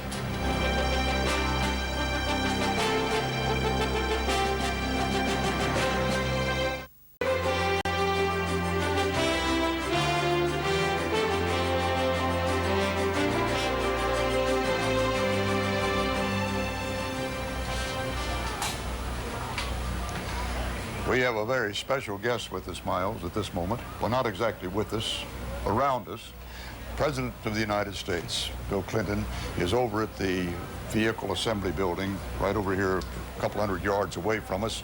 And we have the privilege of saying good morning to him, welcoming him on behalf of CNN, at any rate, to Cape Canaveral and this launch. Good to see you, Mr. President. Good morning, Walter, and good morning, Miles, or good afternoon. I'm delighted to be here. They say, Mr. President, that there are more visitors here than any time since the moon launchings, the moon flights, and that includes the President of the United States. What's particularly appealing to you about this flight? Well, of course, there's the John Glenn factor. Senator Glenn is a very good personal friend of Hillary's and mine, as well as an ally, a colleague, and like all Americans, I'm thrilled that he's going up today. But also, you know, this really is the last launch before we begin to put the International Space Station up. So John Glenn began this first phase of our space program, and he's ending it just before we start on the space station. So it's very exciting. It's important for the space program, but it's a great day for America, a great day for our senior citizens, and I hope that all Americans share the exuberance that I feel today. You know, some naysayers say, Mr. President, that this flight at Glenn's is your reward to him for his stalwart support of yours during his years in the Senate. Anything to that? No. I've always wanted John to be able to go back as long as I've known he's wanted to. But if I'd had my druthers, he'd be home in Ohio running for re-election right now. And yeah. He said he was too old to serve another term in the Senate, but he wasn't too old to go into space. And right. I think the American people should know that the decision to send him was made strictly by the book. I had no role in it. He had to pass the strenuous physical exams, and then for each experiment he's going through, he had to prove that he was qualified and able to do that. I think this is very important. You know, one of the most important benefits that the American people derive from our space program is the whole rush of discoveries we get that help us here on Earth. Environmental discoveries, healthcare discoveries of all kinds. We've got all kinds of medical scanning equipment today that we wouldn't have but for the space program. We've got protective clothing that people who are super sensitive to the sun can wear that we wouldn't have but for the space program. So we're going to get a lot out of John Glenn going up there today, and I think the country is well served by doing it, and goodness knows for a lifetime of service to us in the air and on the ground, he's earned this chance. You know, they say that President Kennedy grounded Glenn after his first flight because he didn't want to risk the death of a hero out there on a second flight. Would you have made that decision? Well, I don't know. I can't say because I wasn't there then, and it's easy to second guess. But I'll say this. I think that John Glenn going up today is a very good thing for America. We're going to learn a lot from it, and we're all going to, I think, be thrilled by it. And I'm just glad he was brave enough to do it. You know, out there on pad 39A, Mr. President, there to the right, to the south of the 39B, from which this flight will take place, there's a shuttle scheduled to take into orbit in just a few months the first parts of the planned American-Russian Joint International Space Station, almost a small city permanently in space. Well, now that Russia has this desperate economic situation that endangers that schedule, it looks like we may have to put in a lot of money to try to keep that space station on schedule, yes, the construction of it. Are we prepared to do that? Well, Walter, if it were required, I would be supportive of it, and I would be happy to talk to the congressional leaders in both parties. You know, our space program has been a great investment. It's had hardly any increase in funding since I became president. But we've gone from 2 launches to 8 launches a year. We've dramatically cut costs. NASA is the sort of the star, the poster child of Vice President Gore's Reinventing Government campaign, and we're getting a lot out of it. If we were required now to help the Russians during this difficult period, which will not last forever, so that they could continue to participate, I would be in favor of that. I think that it's very important that we have the Europeans, the Japanese, the Canadians, and the Russians in the space station venture. I've been here, I've been over the space station project many times in great detail in Houston. I've been twice, I've been down there to look at that. And I think we're doing the right thing with this space station, and we need to stay with it. Mr. President, it's Miles O'Brien. I have a question for you, but first I want to check the countdown clock for our viewers for just a moment. We have now entered into a hold, a 10-minute hold. We are at T-minus 20 minutes and holding. The hold began at 1:20 p.m. Eastern Standard Time. It will end at 1:30 p.m. Eastern Time, and then we'll count down again to 9 minutes, another 10-minute hold at that point. Once again, to remind our viewers, this is simply a way of NASA keeping up with the important business at hand and making sure everybody's doing their job in time. Mr. President, I'm just curious, are you nervous? Oh, a little bit. I think that it's part of the excitement. I'm a little nervous, but I've got great confidence in these people. I've had a lot of great honors as president to meet people who serve our country, but meeting the people who are in the space program, the astronauts, those who work on the ground, those who plan these missions, they've done everything they can possibly do, and they would never compromise an iota of safety or reliability just because Hillary and I and all the rest of the world are here through the media. I feel good about this, but yes, I'm nervous and I'm excited. I feel like a kid at his first Christmas. I'm very excited about this. Mr. President, President Bush in 1989 proclaimed a national goal to send humans to the planet Mars by the year 2019. That's the 50th anniversary of Neil Armstrong's first step onto the moon. Do you affirm that goal for the Mars mission? Well, let me say, what we're doing now will help us once we get to the position of evaluating that. I don't want to either affirm or renounce it. What I think we should do is to recognize that what we have now is a set of very focused goals in our space program. We are working on the space station. We are working on the shuttle. We are working on space transportation. We are working on things that tell us about our environment on Earth. And then we're doing these special projects, the Hubble telescope, which is magnificent. And we did the Mars Pathfinder mission on, you remember, July the 4th of last year. And so we're going to see how we are. Let's get the space station up and going and evaluate what our long-term prospects are. I'll tell you this, I am for the continued aggressive exploration of space in ways that are high quality, cost effective, and it will benefit us here on Earth. And I hope that we can have, as a result of this flight today, even more broad-based American support from all Americans of all parties and all walks of life for our mission in space. It's still very, very important. Mr. President, as a journalist, I think I'd be remiss at this moment in time if I didn't ask you what your advisors are telling you about the results of next Tuesday's election. The truth is they don't know. We've got an extraordinary number of very, very close elections. In this 2-year period, the members of the other party raised, I think, $100 million more than our folks did.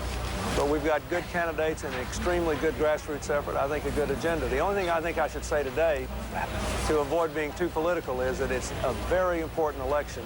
And I would hope that every American who is eligible to vote would go and vote in that election. If you look at this space launch today, this is a triumph of American democracy. It was made possible by the elected representatives of the American people supporting the space program. And it is just one more example of why it's so important for citizens to stand up and be counted on Election Day. So if you feel patriotic when you see John Glenn and the others go up in space today, then keep that patriotic feeling till next Tuesday and go and vote for the candidate and the programs and the issues of your choice. All right. Mr. President, thank you so much for being with us on CNN today. And we hope you enjoyed the launch. Thank you. I will. I think I ought to say just one other thing because I'm talking to CNN. I know that I speak for a lot of people when I express my thanks to the late John Holloman for the work he did to advance our cause in space. And I know that all of you will be thinking about him and his family today. And I thank CNN for giving such a high profile to our space mission. Thank you. All right. Thank you, Mr. President, for those words. Miles and I were going to dedicate this broadcast at an appropriate time to the memory of John Holloman, who was a space expert at CNN, was as skilled as Miles, planned to be in this anchor chair, and who was killed, unfortunately, in an automobile accident just a couple of weeks ago. This broadcast is dedicated to the memory of John Holloman. All right, it's time for us to take a break. When we return, we'll check in and see how the crowds are doing along the beaches. CNN's Mark Potter there, Goodyear blimp hovering overhead. With the clock holding at 20 minutes, stay with us.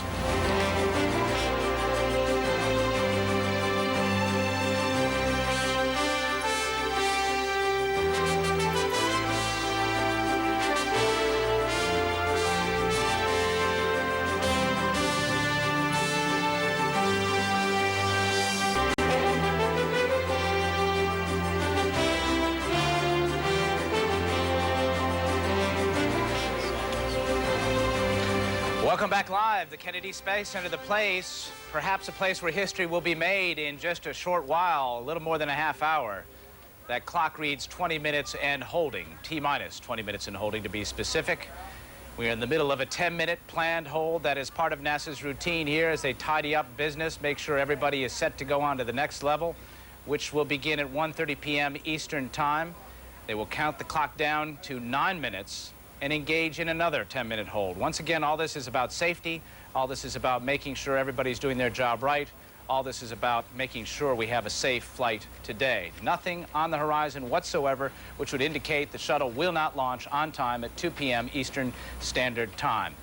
The crowds are big all along Florida's Space Coast, all along the beaches and the causeways. Several 100,000 people reported in attendance, camping out, barbecuing, enjoying what they hope will be a historic occasion, John Glenn's second ride into space. CNN's Mark Potter is among them. Mark? Well, Miles, the crowds are definitely growing, and people are standing by, in fact, standing up. It appears that I'll do the blimp after. They're all very excited to see the shuttle, and they know it's coming. It's about a half hour away, and so everyone knows that, and they're getting ready for it. Now, we have been told by tourism officials that the estimates of about 300,000 people coming here have been met. They think that it's truly been that many people that have made it this way now. And the bridges, the roads, the beaches from Patrick Air Force Base north to the shuttle area and then beyond are jammed with people now. In fact, the Sheriff's Department tells us that the Max Brewer Causeway that connects Titusville and the Kennedy Space Center has been closed down because it's just jammed with traffic. There are so many cars there, they can't go anywhere, and that's where the people are going to watch the liftoff. Whether they wanted to or not, they're stuck, and it's actually not a bad viewing spot. It's pretty close. Some of the traffic has been backed up for 5 miles, we've been told, but overall the Sheriff's Department says that everything has been going well. There have been no major problems, no major injuries, and everything is going well, and everyone is now just waiting for the launch. Miles, back to you. Can't do you yet. All right. All right, thank you very much, Mark Potter. Enjoying the scene from the group on the causeway and the beaches. The clock has started up once again, and we will continue counting down from 19 minutes and 24 seconds on down to 9 minutes, and then we'll have another 10-minute hold. Once again, all part of the routine here. Let's move along to Ohio. You know, Ohio, for some reason, is the home to more astronauts than any other state. The Buckeye State has 23 astronauts, present and former. Jeff Flock is in New Concord, where John Glenn was born and has spent most of his life. Jeff? That's right, Miles. We still haven't figured out exactly why there are more astronauts here from Ohio, but we know it's true. We're at Muskingum College. It's a small college out here in New Concord, Ohio. And if you go down to the floor, we're up here with a couple of special guests who have spent some special times with John Glenn over the years. But first, I want to take you down to the floor and show you the big screen televisions that have been set up. It's reminiscent of 36 years ago. It was the college gymnasium back then, too, where all the press and all of the townsfolk gathered to watch their hero reach for the stars, and they are here again. The old gymnasium where that took place is actually now named for John Glenn. And I'm with one man who was the best man at his wedding and another man who played football with him here at Muskingum. And Lloyd White, I guess I have to ask you, what's going through your mind and what's different about this one than the one 36 years ago? Well, I think, as John said, the technology is so much improved now. I guess I'm not as nervous as I was 36 years ago. He's got a pretty good chance of coming back this time. Oh, I think so, yeah. I think so. I'm not too worried about that part of it. Yeah. We've got a picture, by the way, of that wedding day. You said you almost don't remember that. That was quite a while ago. Yeah, well, yeah. And I didn't know there was any pictures ever taken of it. But I do have a clipping that told who was there, so yeah, that was a great day. He was in service at that time and came back from service and in his uniform, and I was his best man. There was another student, another guy who had been in school there. But I don't know who it was. I want to move to Harold Kaiser now, who played football here at Muskingum with him. Harold, did you ever have any indication when you were playing football together back then where John would wind up? No indication where he'd wind up, but we knew he had some real basic skills. He was a good player. He played center on the team, and he hit hard. He had certain goals that he wanted to accomplish. He was committed to accomplish his goals. He was a good guy, good sportsman. You know, we've got a camera outside. It's out at the old gym, which is back then not named for him, but it is now. And they're going to plant a time capsule out there to kind of mark this momentous occasion. Now, Lloyd, about John going up now at his age. Some people have criticized it and said, oh, it's just a reward for past service and all that sort of thing. Well, he's serious about this. Of course, he's been chairman of the aging committee for the Senate, you know. Makes sense to you. Yeah, and he's worked a long time on this. Lloyd, Harold, I appreciate it very much. Thank you so much. We're going to leave you with a shot of this place. I guess it explains, Miles and Walter, as well as anything can, why John Glenn is who he is. It's out in this small town, out in this country, this beautiful country of Ohio. It's where he came from, and he'll never be farther away from New Concord than he will be today. But in some ways, I guess he takes a little bit of it with him. That's the latest from here, folks. Back to you. All right, Jeff Flock in a beautiful New Concord, Ohio. Look at those fall colors there. A beautiful day there, just as it is a beautiful day here. We have a couple of special guests joining Walter and me. First of all, sitting immediately to my right, Buzz Aldrin, the second man to walk on the moon, who has been sitting here watching the countdown go down. And from Sacramento... I think I recognize him anywhere. And can't miss seeing you, Walter. And from Sacramento, California, Chuck Yeager, the man who first broke the sound barrier in an aircraft.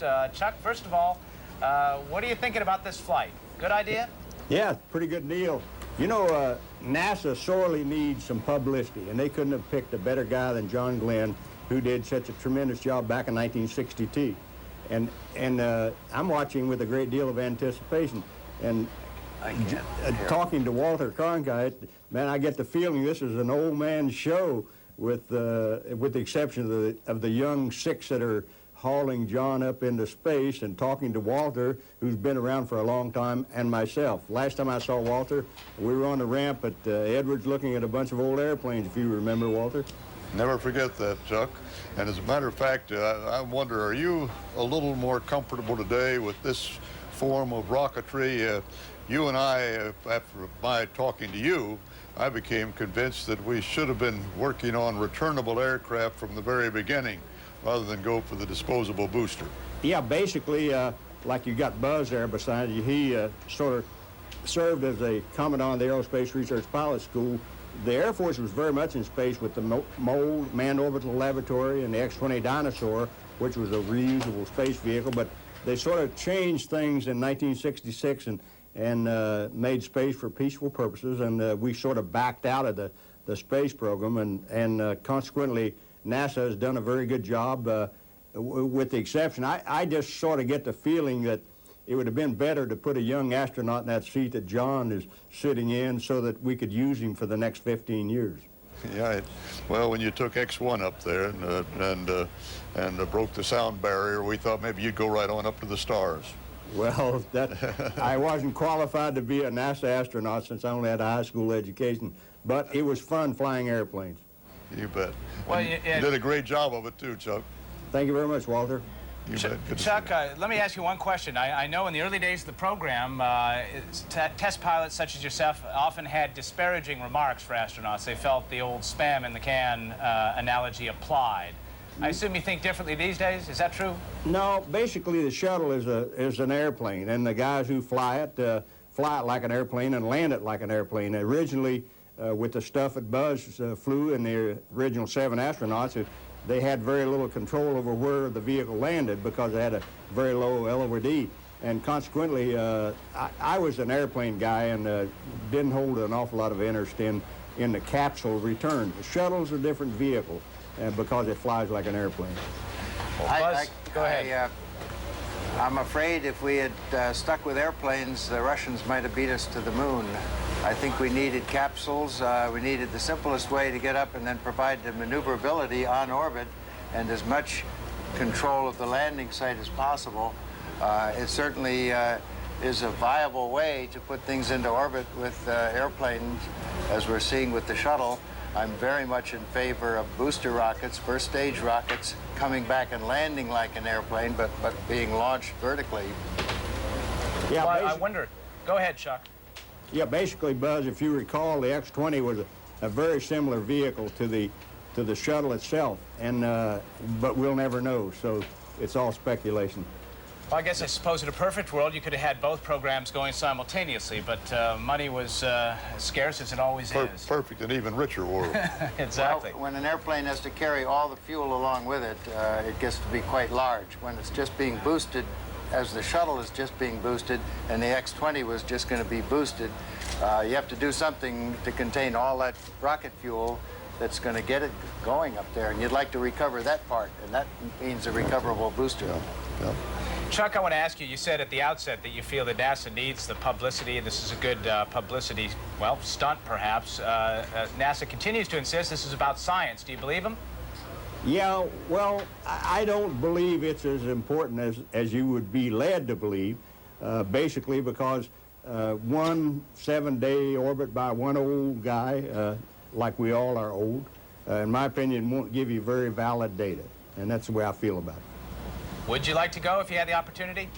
No, it'd be a waste of money. I'd rather see the young guys, of which there's more than 100 sitting down in Houston, eager to get into space, and we could use them for the next 15 years as active astronauts, and that's just the way I feel about it. Well, you know, Chuck, they say that one man, a database doesn't make. In the case of John Glenn, one man's experience at the age of 77 up there won't do it. You're a young kid of 75 right now. Why don't we have a succession of flights, and all of us at this advanced age will go one by one, and we'll get a good database for it. Walter, if I remember a few years ago, you were sort of slated to go up in the shuttle, and I agree. You know, quantity makes a good quality. I think we're building a crew here today. Cronkite, Buffett, Yeager, and Aldrin. Yeah. No, I agree with Walter. I think one of the most necessary things we need right now is a journalist in space. Yeah, I'd like to see people explain to the public why individuals would want to go into space in a very professional way, a way that the public can relate to and can understand, and not a biased point of view of someone whose profession it is to be in space. But we want to know why a journalist would take the risk. After all, you get paid a lot just by staying on the ground. It's not the paid, I'm sure of that. But even more important than that, I think, is to relate the desire to be in space. Why do you take the risk? Because we're laying the groundwork for the next generation space shuttle, which is going to carry a good number of people into space. Not just the number that NASA needs, but the number that are needed economically for a tourism industry. All right, gentlemen, I have to jump in for 1 minute. I got to tell you, excuse me, Chuck, I got to jump in here for 1 minute. The words Godspeed, John Glenn were etched in all of our memories. Anybody who's ever seen that launch, the words uttered by Scott Carpenter. As we look at the clock as it counts down toward the launch of Discovery, Scott Carpenter is here at the Kennedy Space Center, and he will be uttering similar greetings to the orbiter. However, they won't be able to hear it. They'll hear it later. It'll be sent up via satellite to the orbiter after it attains its orbit this afternoon. And let's listen in to that. For the crew aboard Discovery. Yes, at this point in the count, it seems appropriate to say to the Shuttle Discovery crew, good luck, have a safe flight, and to say once again, Godspeed, John Glenn.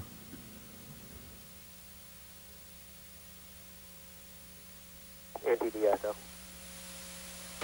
Carpenter served as Glenn's backup for Those the are Mercury words Atlas etched in 6 all our flight in memories. 19- Godspeed, John Glenn. It said it all then, and Scott Carpenter embellishing upon it today. It kind of gives you goosebumps at that moment, doesn't it? What are you up to these days, Buzz? I see you more than almost any of the other astronauts. We meet in the strangest places. Rhodes, for Rhodes one place. Island, yes. Yes, right. Yeah. Well, I was in the process of writing a book over there when we met maybe 10 years ago, something like that. Yeah. I've written another science fiction story since then. That's being made into a television movie. I'm working on another space thriller. But in addition to that, the more pertinent things, I'm working with an organization with reusable first stage rockets. We take a rocket that already exists like an Atlas and we put an airplane around it so that after it does its job of lifting the upper stages, it comes back and flies like an airplane back to land. I've introduced this idea. One of the Peenemünde boys, one of the German Peenemünde scientists, Kraft Ericke, yes, who worked for Convair, that built the Atlas. He had this plan of getting the Atlas actually launched and then taking those empty tanks and building a space station of those. It made a lot of sense. Well, that's going to make sense in the future as I see it too, Walter. All right, for now, it's Grist for Science Fiction. We do have to take a break right now. We want to thank General Yeager, who is still with us on the line from Sacramento. Godspeed, Chuck Yeager. We appreciate you being with us here on CNN today. Thanks, and good luck. All right, take care. Take care, Chuck. All right, we're going to take a Talk break. to you, Chuck. The countdown here continues. CNN's live coverage continues. We are now about 17 minutes away from the expected liftoff of the Space Shuttle Discovery, the clock holding at 9 minutes. Stay with us.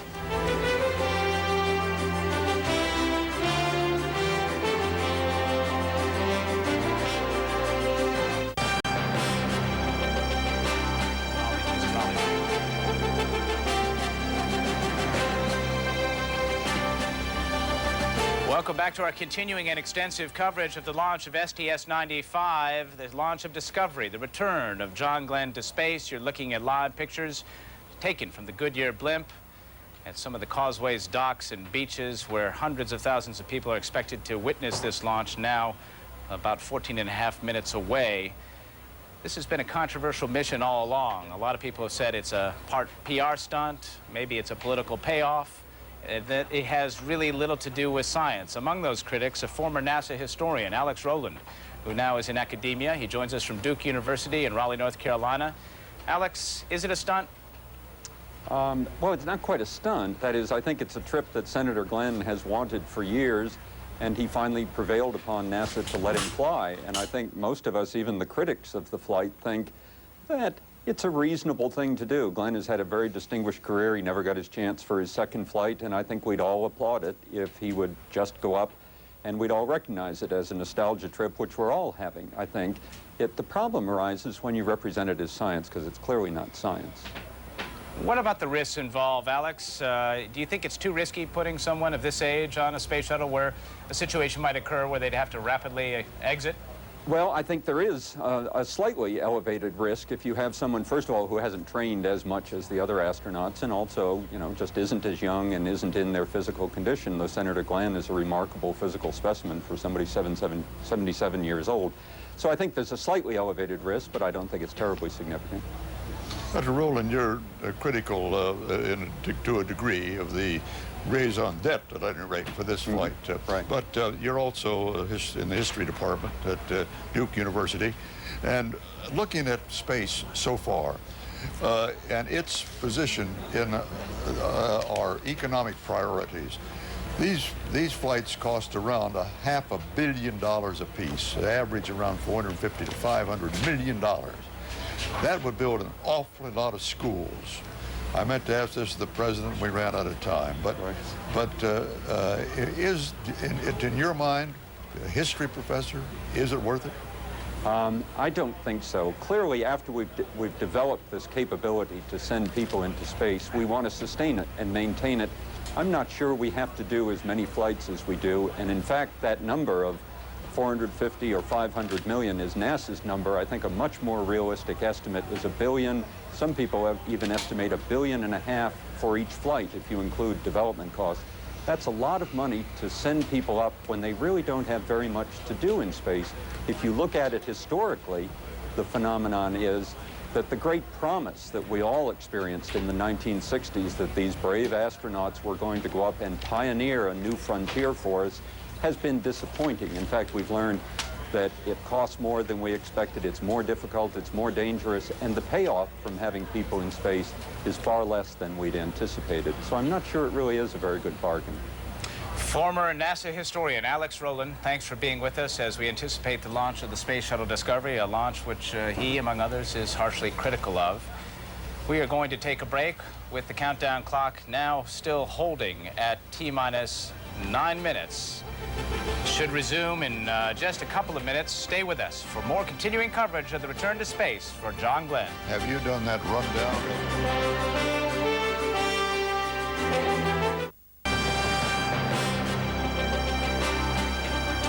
You're looking at a live picture from the Kennedy Space Center, the Space Shuttle Discovery, and the first potential glitch of the day apparently has just occurred. NASA reporting some sort of master alarm situation which may cause them to extend the built-in hold which they're in at this moment. Let's go to CNN's John Zarella with details. John? That's right, Miles. NASA is saying they will extend the hold. They do not expect it to be a long hold, but it will be extended because of a master alarm that went off in the crew cabin, the vent system. This all is part of the procedure that we talked about why they stay in these holds so they can run through their final last-minute checks. And during these last-minute checks, a master alarm went off, so now they're running through the system again. It's a cabin vent alarm. They do not believe it's serious. It may just be a sensor anomaly, but they're going to run through the system again, check it out before they pick up the countdown. That's where we stand right now. Miles? All right, I'm listening a little bit to NASA TV right now as you speak, John Zarella, and of course this vent check is very, very critical as a spaceship ascends toward orbit.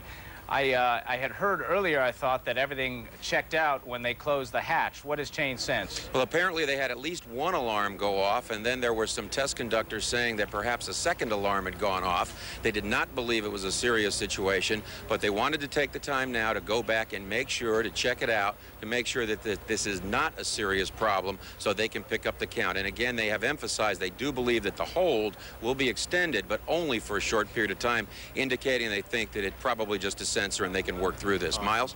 John, just in your dealings with NASA, did you get a sense of the urgency of the problem? If you had to put it on a 1 to 10 scale, what would you give it right now? It sounds at this point as if it's just one of those. It's probably around a 3. They don't think it's anything very, very significant. They'll get by. But they're always like that. You don't ever get the sense from NASA in all the years I've been covering it that you have a real serious problem until they get to the source of the problem, and then they find out exactly what they're dealing with. Right now, they don't think it is, Miles. Thank you, John Shuttle. Stand by. Please let us know if you have any more information. Dave Wolf has just been on the phone with the Launch Control Center. Dave, what do you hear? Right, our integration and test team tells us that the master alarm went off at the time that the probe, the pressure check cap was pulled off. The set points are very close. It may have just tapped a set point. The exact data is being evaluated with Kurt Brown, the commander, right now. Likely this is just a close set point, not an indication of a problem. We'll know shortly. All right, but help us understand this for the layperson. They're pulling a plug on the hatch, and there's a pressure drop when they do that. Is that correct? Right. There's a momentary drop in pressure as the plug is pulled and the cap is replaced. The system is set to detect the pressure inside the cabin. When it dropped just slightly, it may have just bumped underneath that set point for the alarm system. This may be exactly what was supposed to happen in the situation, given that we had a slight dip in pressure as the cap was replaced. It sounds like it would be an easy problem to troubleshoot. Is that correct? It sounds that way at this point. We're going to have to let the launch control team do their thorough analysis. Hopefully it won't take long, though. All right, Dave Wolf, Walter Cronkite standing by here. We will keep you posted, of course, as this continues. Once again, John Zarellis giving it a 3 on the scale. Dave, would you agree with that? Oh, or less likely when we hear the real reason. Now, this may have been due to vent valves changing position in the cabin. They cycle vent valves at this point in time. We have to talk with Kurt Brown with exactly what was going on in the cockpit, compare it to the Launch Control Center data, and look at if this was an expected result or not. All right, once again, a reminder of how complex this spacecraft is. We're going to take a break. We'll be back with more continuing coverage of the launch of the Space Shuttle Discovery in just a moment.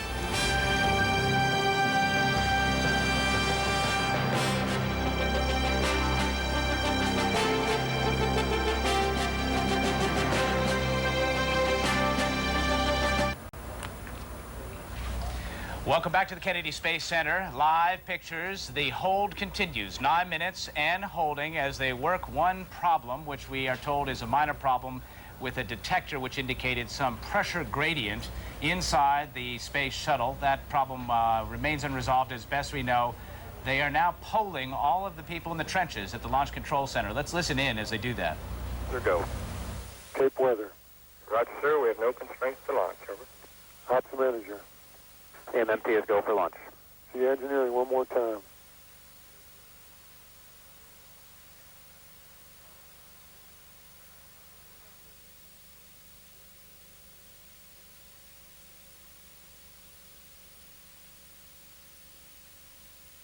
Engineering director 212. Go, no go. Yeah, we are still completing our pull.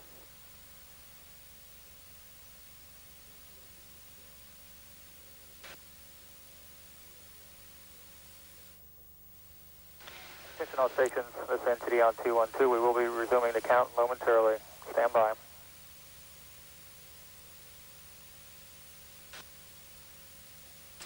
We've remained in the built-in hold an additional 8.5 minutes so far. So, I've completed my poll. We are go. All right, thank you. We'll wait for the equals call. CDR launch director. Go ahead, launch director. Kurt, the launch team is go. Your vehicle's ready.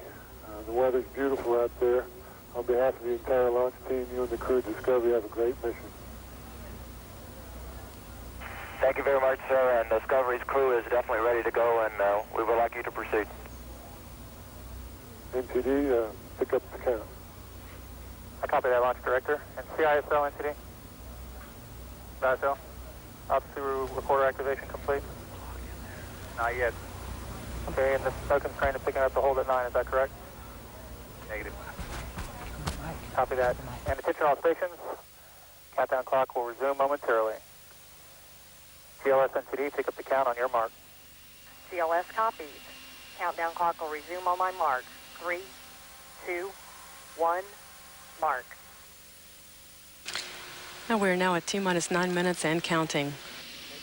We heard NASA Test Director Doug Lyons conduct a poll of the launch team. Also, Ralph Rowe, launch director, conducting a poll of his team. And Don McMonagle also giving the input from the mission management team, also located here in the firing room. All systems are go We've been for listening to Lisa the launch Malone, of the who Shuttle is the voice of Discovery. launch control here. Dave Wolf has been on the phone working on this apparent problem, apparently a minor problem. Dave, what have you heard about apparently it's been resolved. Tell us how it happened. Yes, apparently it has been. It's the environmental control system person in the control center's final call.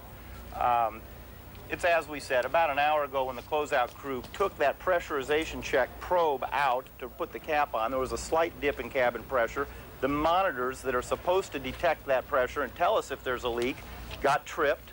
It's an expected situation. It sounds like, at the current information we have, and since the count is going, I think this was the system working normally to tell us that we were losing a little pressure. All right. Let's, now that we've resolved the one glitch of the afternoon, let's give viewers an idea of what they're about to see. We had an opportunity a couple of weeks ago to sit down with Commander Kurt Brown, and I had him give us a sort of blow-by-blow account of what happens on the ride into orbit.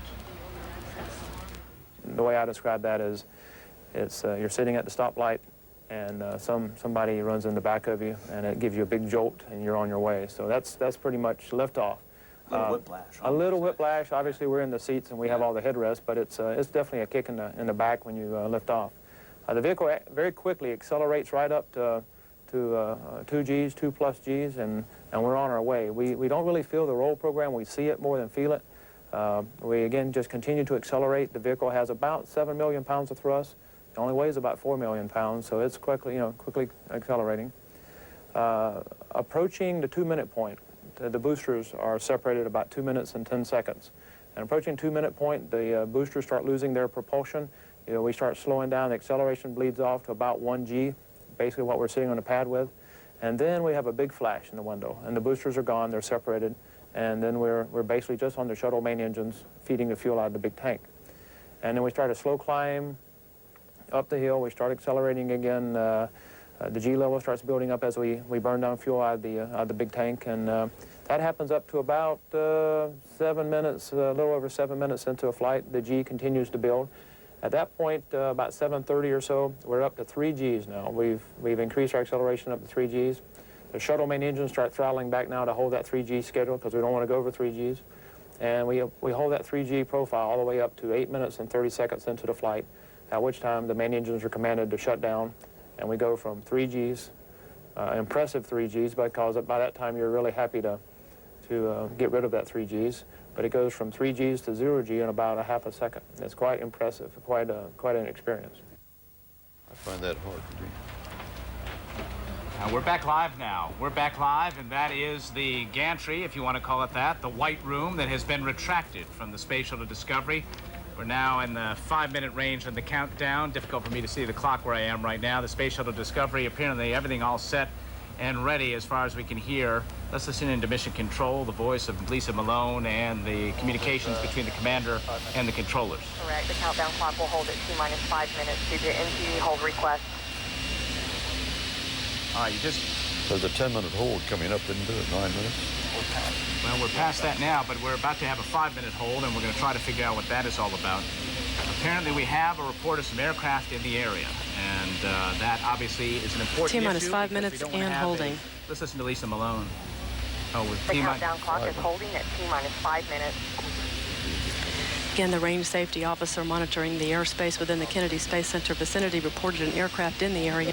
Below the range. Well, we've had aircraft in the area, we've had ships in the area. This isn't new. Let's go to John Zarella, who has some more for us.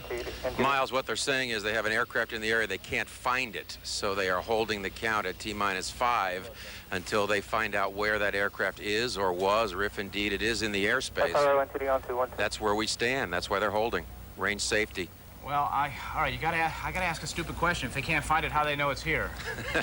Well, we're lucky it happened now. Apparently the flight path that it was on was taking it near here, and now it was supposed to have cleared the area in plenty of time, but it Launch hasn't. team here will stand by. Maybe the microphone picked up the buzzing in my ear. Maybe so.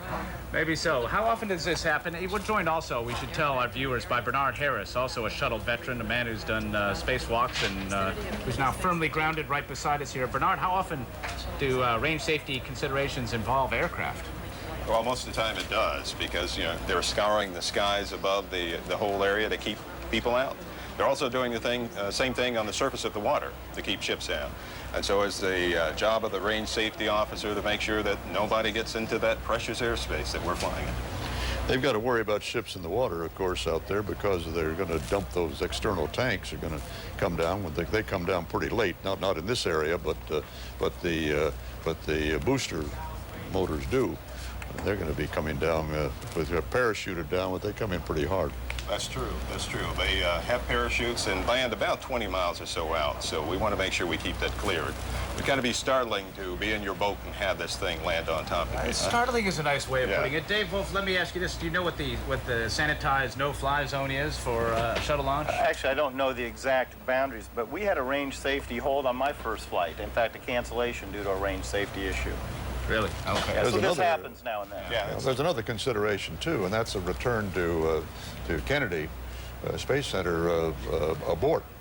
If they have to abort, they have to make a landing right back in here. They don't want a lot of aircraft in the area, or any aircraft in the area. This is a vehicle which can't tolerate a holding pattern very well, can it? It's a dead stick landing with one try and one try alone, right, Bernard? That's right. There's no holding at all, in fact. You have to come down and put it down the first time every time. We're looking at pictures, I believe, of the offending aircraft up there. I think we saw it.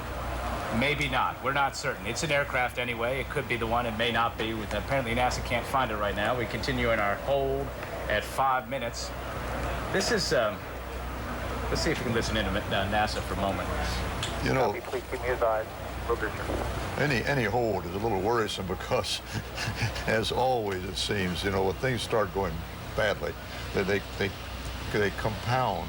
And the whole, things happen. Things have gotten all keyed up to go, and then something breaks or something over. These folks have been on their backs now for 2.5 hours or so, and this is probably one of the more stressful, painful parts of the mission, is laying on your back with all this heavy gear. They'll be more comfortable as soon as the engine's cut off and they're in space. Their weight comes off and they're floating. Yeah, they're not exactly Barco loungers, are they, Bernard? No, not at all. I remember my first flight laying there for about 2.5 hours, and you begin to wonder about those natural functions that normally come into play here. And upon liftoff, though, that all goes away. That's right. Yeah. Of course, the first thing we activate is the WCS, Waste Collection System, when we get on orbit. Well, comfortable or not, I've heard that one of the serious problems out there is staying awake when you're lying there on your back that long. Well, I haven't told this publicly, but on my second flight, things were going so well and we were so comfortable in the hold that I actually dozed for a little bit until we came in the 9-minute hole and was shocked. We're going. And where I was. As if to prove you have the right stuff. There's You Daniel got Golden, the NASA administrator, who is over near the Launch Control Center, or perhaps near the shuttle landing facility. It looks like she's on top of the LCC. Is that right, Dave? Yeah, and that was Bob Cabana, commander of our first space station launch in 5 weeks. Yes, and his role today is what? I can't tell you exactly. All right. We got 2/3 or 1/3 of our astronaut office here supporting this mission. Wow. Okay. All right. Well, Bernard Harris, we don't want you to fall asleep now. I'm curious, does the anxiety level go up on board the ship, or is this just like another sim? Well, we train many aspects of this, all phases. Nowhere can you get the entire training. So you do it in phases, and they have been through this. About 3 weeks ago, they came down here for dry count for those guys who are neophytes and new to the business, and that makes you feel very comfortable about the machine that you're about to fly in. Did you feel comfortable, Dave? Absolutely comfortable. The training and knowing the people, the talent here, felt good about it. There are crowds all over the place waiting to see this particular launch. Hundreds of thousands expected along the Space Coast. There are some of them right there, training binoculars to the sky, wondering if they can see anything, perhaps listening on the radio, understanding the hold, perhaps not, wondering why it hasn't launched at this moment. Miles, why don't we take those models and put them up here and show what's going to happen in the launch profile immediately after the engines start. If the countdown is picked up, we'll just drop this. Sure, go right ahead, Walter. Won't drop it because we don't want to break it. but it goes about like this. The at T minus 10 seconds, the command go for main engine start. And then T minus 6 seconds, these three main engines here at the base or the rear of the orbital spacecraft, they ignite. Now they've got to reach 90% of their thrust by T minus 2, or there's an automatic shutdown. At T0, that's the launch time, the solid rocket boosters here on the side, they ignite. That's when the whole thing looks like it's going up. Onboard computers command hold down bolts there to be blown, and that launches the thing into beginning its mission. And that's, at that point, there's no turning back. 140 million horsepower. Yes. It's hard to turn it around. Yeah, 7 million pounds of thrust. My guess, that's a big firecracker. Now, as we see it goes up, we've seen these pictures many times. We're going to see it again today. That 7 seconds after launch, the shuttle will have cleared the tower out there, which we don't see here, which surrounds it now. It would clear the tower. The roll begins. The machine begins to roll over so that the spacecraft, the orbiter, is on the bottom and upside down. That's the roll and yaw. And that gives the crew a chance to see the horizon, to orient themselves in flight, which they couldn't do otherwise. At that point, the control of the mission is lost from here and goes to Houston until the landing back here. Now, 30 seconds later, they've throttled back the engines. Up to then, they've gone up to practically full power. But the spacecraft is built to tolerate 3G, three times gravity, 3 times its weight. And with full power, at that point, still in the atmosphere, they'd be getting more G-force than that and blow this thing apart. So they throttle back until they get through that atmosphere that is causing this buffeting at that point, and then they power up again and they're on their way to space. At T plus 60 seconds, 1 minute after they're up there, the shuttle's at around 33,000 feet, I think, right, Dave? More than 6 miles up anyway, and that's when the main engines are throttled up to 104% of their power. 2 minutes, then another minute after that, the shuttle is 30 miles high, traveling at 2,890 miles per hour, it says here. I can't remember all these numbers. That's right. That's when the solid rocket boosters are jettisoned. That's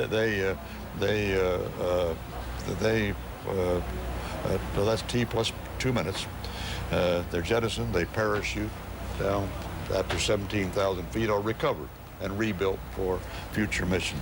At T30, 2.5 minutes up there, they go for transatlantic abort. That would mean that they no longer have to worry about their very difficult maneuver of turning around trying to get back to the Space Center here to land, but can land in Africa or in Spain. If they lose an engine. If they lose an engine, they can still make it across at that point, exactly. Right. And that's about the story. Very shortly thereafter, the main engines are throttled down a little more. That's early on. At what time do they go into orbit, actually? At 17,500 miles an hour, 8 minutes plus, T plus 8, right? Yeah, 8 minutes, 30 seconds. Let's see, it's 8:30. We have some news from John Zarella, who's down on the ground there. John, go ahead. Miles, what we heard was that range safety reported that there were multiple contacts, that the radar was saturated within the box, which is a 10-mile by 30-mile wide box, and we seem to have seen actually what looked like skyriders in the distance. A couple of FAA aircraft have been sent up to chase them off, and I believe now they gave the clear, all clear, and in fact, the clock is ticking again. Miles? Your timing's impeccable, John Zarella. As you stood there, the clock began ticking down once again. And, gentlemen, we should not expect another pause at this point unless there is another problem, correct? That's correct. All right. Should go all the way down. This is what's going on right now, Dave? It's time to start the auxiliary power units. This is what burns hydrazine. 3 of them provides the hydraulic pressure for the aero surfaces, the ailerons, if you will, and to gimbal the engines. That's pointing the engines in the right direction. Very critical. These engines will be gimbaled and tested over the next minutes. They'll presumably advise us at T-minus 2 minutes that they're able to scrub that 31-second hold that they've built in there. That's right. We'll expect an error to occur. There was a minor problem with the sensor determined weeks ago. It wasn't worth fixing, but it's going to cause a master alarm when the engine's gimbal, and the data will be checked by the people in the Launch Control Center. Since the data has failed, they need to clear that failure flag, if you will, by 31 seconds in order to prevent the automatic launch sequencer from initiating automatically a hold at 31 seconds. So we should not see a hold if that error is cleared. Bernard Harris, 31 seconds is a very important milestone in the countdown. What happens then? It is. Well, let me back up and talk what the crew is feeling inside the time that Dave is talking about checking out the engines. This is the first time that as you're sitting there for the hour, 2 hours that you're in the vehicle, that the vehicle starts moving. You can actually feel the gimbling inside of this, and you know that you're about to go somewhere. And this is serious business. At 30 seconds, of course, you've got your visors down, of course, called at T-minus 2 minutes, and everybody is anxious and ready to get this show on the road. And isn't it true at this point, too, the shuttle's computers sort of take over and then it becomes an opportunity, well, you're going to fly, right? Yeah, that's exactly right. And that's another critical point, of course, because when you turn over the launch control computers to the onboard computers, then they all have to come up to speed and be able to take over launch. Copy that, and work. I have trouble reading the electric lights in that clock. What is that, 2 minus 30? Looks like we're 2:30. 38? 2:30. We're all having trouble with that when the way the sun is hitting the water. VOCs go for launch. The computers are right now making thousands of checks per second of all the orbiter systems. If anything should come up, they will flag it. What are we seeing here, Dave? That's the retraction of the gaseous oxygen vent hood. That is a liquid oxygen tank filled with 500,000 gallons of liquid oxygen and liquid hydrogen. That sucks the extra that's venting out of the top away. It's moving away from the orbiter. So far, everything going according to the script, right? Everything according to the script. Yep. Looks good.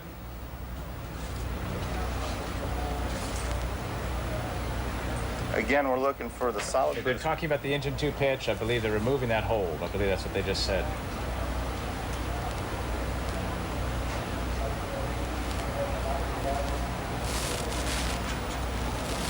All right.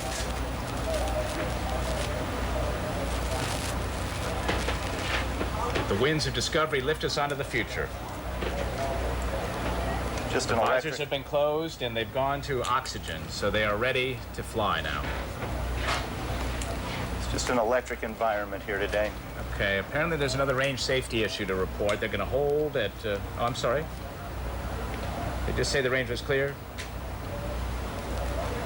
They've removed the hold.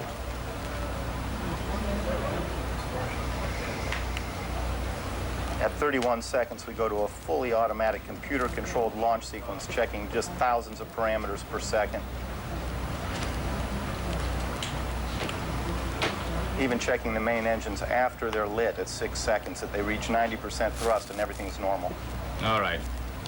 All systems are go. That's the report we're getting from the Launch Control Center here at the Kennedy Space Center. That's the President and the First Lady getting up to see the launch. Let's just listen for the rest of the way.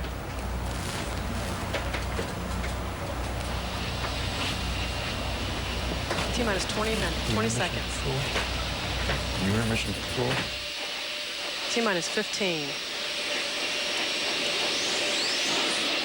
T-minus 10, 9, 8. We have a go for engine start. 5, 4, 3, 2, 1. Booster ignition and liftoff of Discovery with a crew of 6 astronaut heroes and 1 American legend. Houston Discovery, roll program. Roger, roll, Discovery.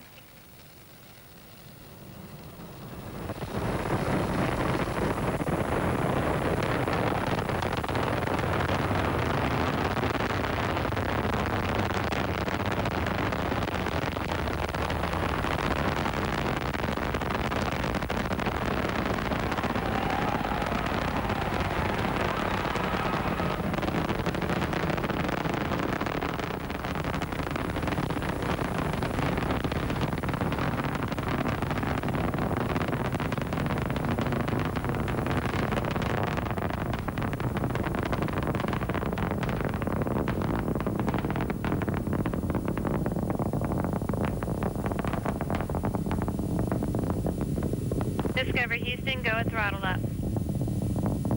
Roger, go at throttle up.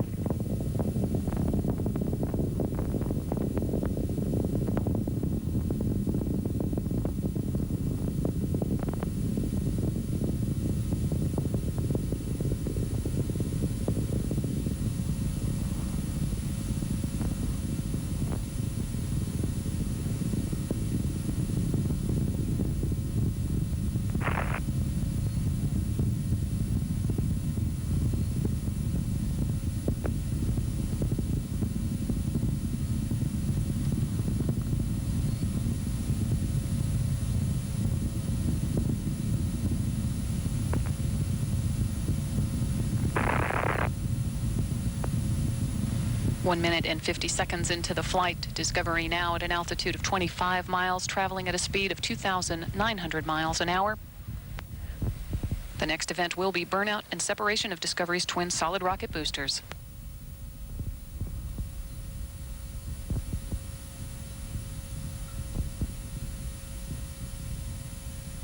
Discovery Houston, 2-engine Banjul. Copy, 2-engine Banjul. Capcom Susan Still informing the crew that in the event of a single engine failure, Houston, performance nominal. Copy, performance nominal. Discovery could now reach the transatlantic abort site at Banjul. However, telemetry indicating all three engines continuing to perform well, and Discovery's performance to this point, 2.5 minutes into the flight, has been as expected. Discovery now traveling at a speed of 3,500 miles per hour at an altitude of 43 miles, downrange from the Kennedy Space Center, 70 miles. All systems are continuing to perform well. That cloud's going to miss us, isn't it? 3 minutes into the flight, Discovery now traveling at a speed of 3,850 miles per hour, downrange from the Kennedy Space Center at a distance of 86 miles. Just about 5 minutes of powered flight remaining on board.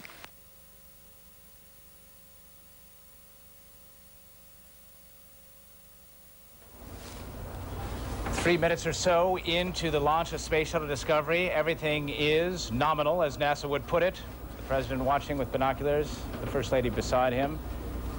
The critical period of this flight everyone talks about is when the solid rocket boosters are attached to that orbiter. I think everybody breathes a sigh of relief who knows a little bit about the Space Shuttle when they separate, don't you, Dave? That's true. It's a smoother ride afterwards. That's 5 million pounds of thrust that you've let go. You've used it all, and you're on the main engines.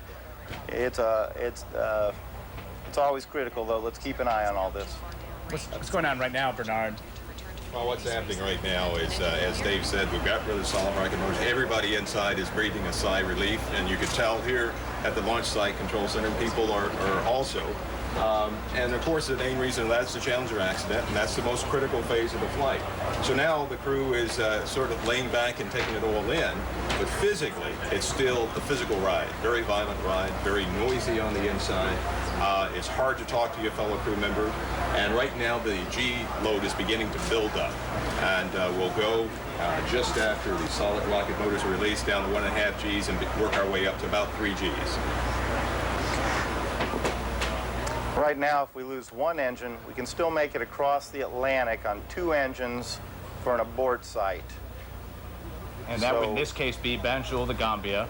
And at what point do we get to what is called the abort to orbit or abort once around mode? At 4 minutes, 12 seconds, we can make it to orbit without that engine. We'll press on up to orbit. We'd prefer that. We have press to MECO right now, Dave, is what we just got the call. We're up to press to MECO at this point. Then we can get all the way to main engine cutoff, a nominal orbit, even if we lose an engine. So we've got redundancy in the main engines right now. So this is the critical moment when we say you're headed to orbit, right? That's right. Unless we would lose 2 engines. Then we can still do a transatlantic abort. Now at a speed of 7,600 miles per hour. Every inch of altitude you gain is in your favor. Miles. That's right, and speed. And speed. Speed and altitude. Speed is critical to get you safely in orbit. We have to reach what was termed in the old days escape velocity. That's around 17,000 miles per hour to work against the pull of gravity. So that's what we're working at right now. There's all 3 main engines still up and running on board at Discovery. That call. was that Discovery could make it to the transatlantic abort site at Banjul in the event that 2 engines should fail. But all 3 engines are continuing to perform as expected.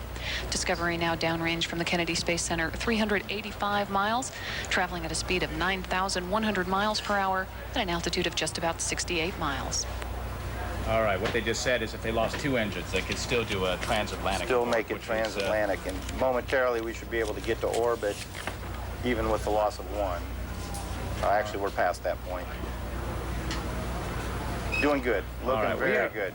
We are going to take a replay of that launch because I got to tell you, that was a spectacular sight, and this picture that we saw today was extraordinary. Not a cloud in the sky here. Let's roll the tape back and take a look. The flight traveling at a speed of 10,000. 5, 4, 3, 2, 1. Booster ignition and liftoff of Discovery with a crew of 6 astronaut heroes and 1 American legend. Lisa Malone with her words. Discovery, roll program. Roger, roll, Discovery. The words that have been so anticipated. Right, you can really feel that roll. Well, give me a sense of what the educated eye is looking for as you go up and as you watch a launch that you're not inside. Well, we're looking for a very controlled roll that rolls directly to the azimuth that we desire and then stops and is stable. Well, that's really critical because that's going to head you in the right direction. Of course, when you lift off with that much power, you want to make sure that you are going in the direction that is necessary for proper insertion. On my flight, we actually had probably the most roll trying to make it to the Mir station. And there were a lot of nervous people because we had to roll about 90 or so degrees and stop, basically on a dime. And at that point, we did go past a little bit, but then corrected and headed off in our direction. Again, this is a laboratory going up to orbit. We only want to pull 3 Gs. We throttle the engines back in the last 2 minutes of the ascent to hold the Gs down to 3 because it has delicate instruments. This is also the 25th flight of this vehicle. And we can't do 7.5 Gs like John Glenn did on his first launch on a vehicle meant to go 1 time. Good point. If you had to make all your experiments able to withstand 9 Gs, you'd have some serious problems. 3 Gs makes it a little more realistic. We're going to watch this to the solid rocket booster separation, which was really rather spectacular. You could see them sort of lazily tumbling through the air before the chutes would deploy and they would land off in the Atlantic and be recovered. Of course, to say they're recoverable is perhaps a euphemism. There's a lot of work that needs to be done on these boosters to make them flight ready again, right, Bernard? Really are. Once these come off, they are picked up out of the ocean and towed back. Sit in salt water for a long time, and they have to be refurbished. Compared to the sophistication of this vehicle and its boosters, how primitive that flight 36 years ago seemed. Do you know what John Glenn's assignment was at the time that his booster fell away and he was in the craft? So his one assignment was to keep his eye on the booster because they wanted to know how far a man could see in space. It shows where we've come. At that time, we wondered if humans could even see. Their eyeballs might change shape. Could they digest food? Would their blood pressure be regulated? We had basic questions. We've gone so far beyond that in our research now. All right. Well, in New Concord, Ohio, they have been watching this with probably as much anticipation as any place on the planet. Our Jeff Flock is there. Jeff, were there some cheers in that auditorium there? Miles, what a thrill when this happened. I want to show you the scene, what happened inside this gymnasium. This is John Glenn's old college, Muskingum College, and let's just listen to it as it unfolded.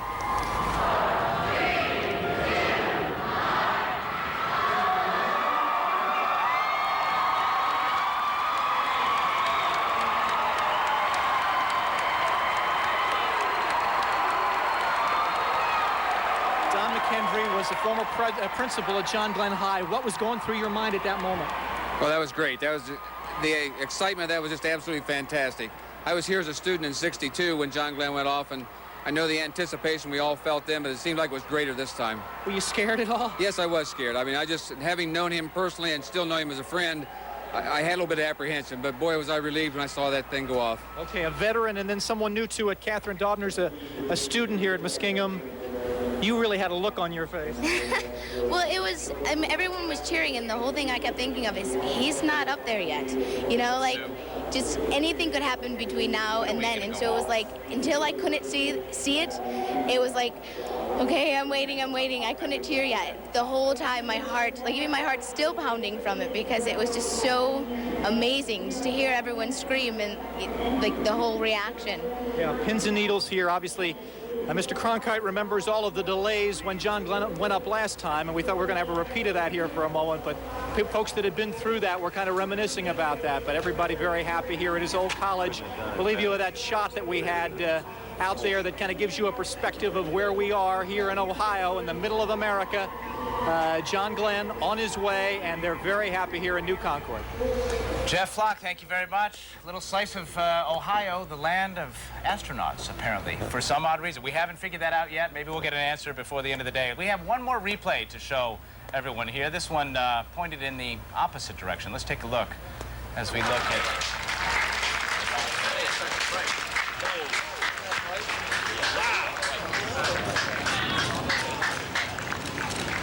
Another one of our heroes. Go, baby, go. 36 years ago, those were the words we all remember, Walter. Yeah. Oh. I was almost speechless that day. Not quite as speechless as when man landed on the moon. I couldn't think of anything to say except gee whiz.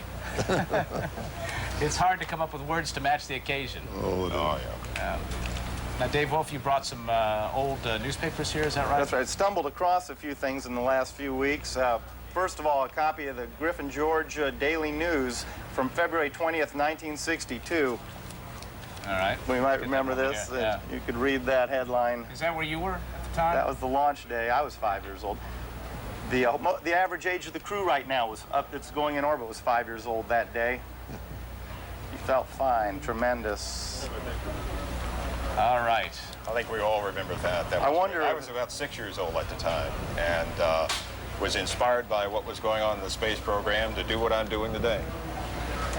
Walter, would you sign that copy for me? Oh, I'd be honored to. I don't know why I'm entitled to do that, but I certainly All right. shall. On that note, we will take a break, and but before we do that, we're going to go to JSC first, or after. All right, we're going to take a break. When we return, we'll check in with Houston. Tony Clark in Houston. Control the shuttle has shifted there, and that's where we'll check in and see how things are going there.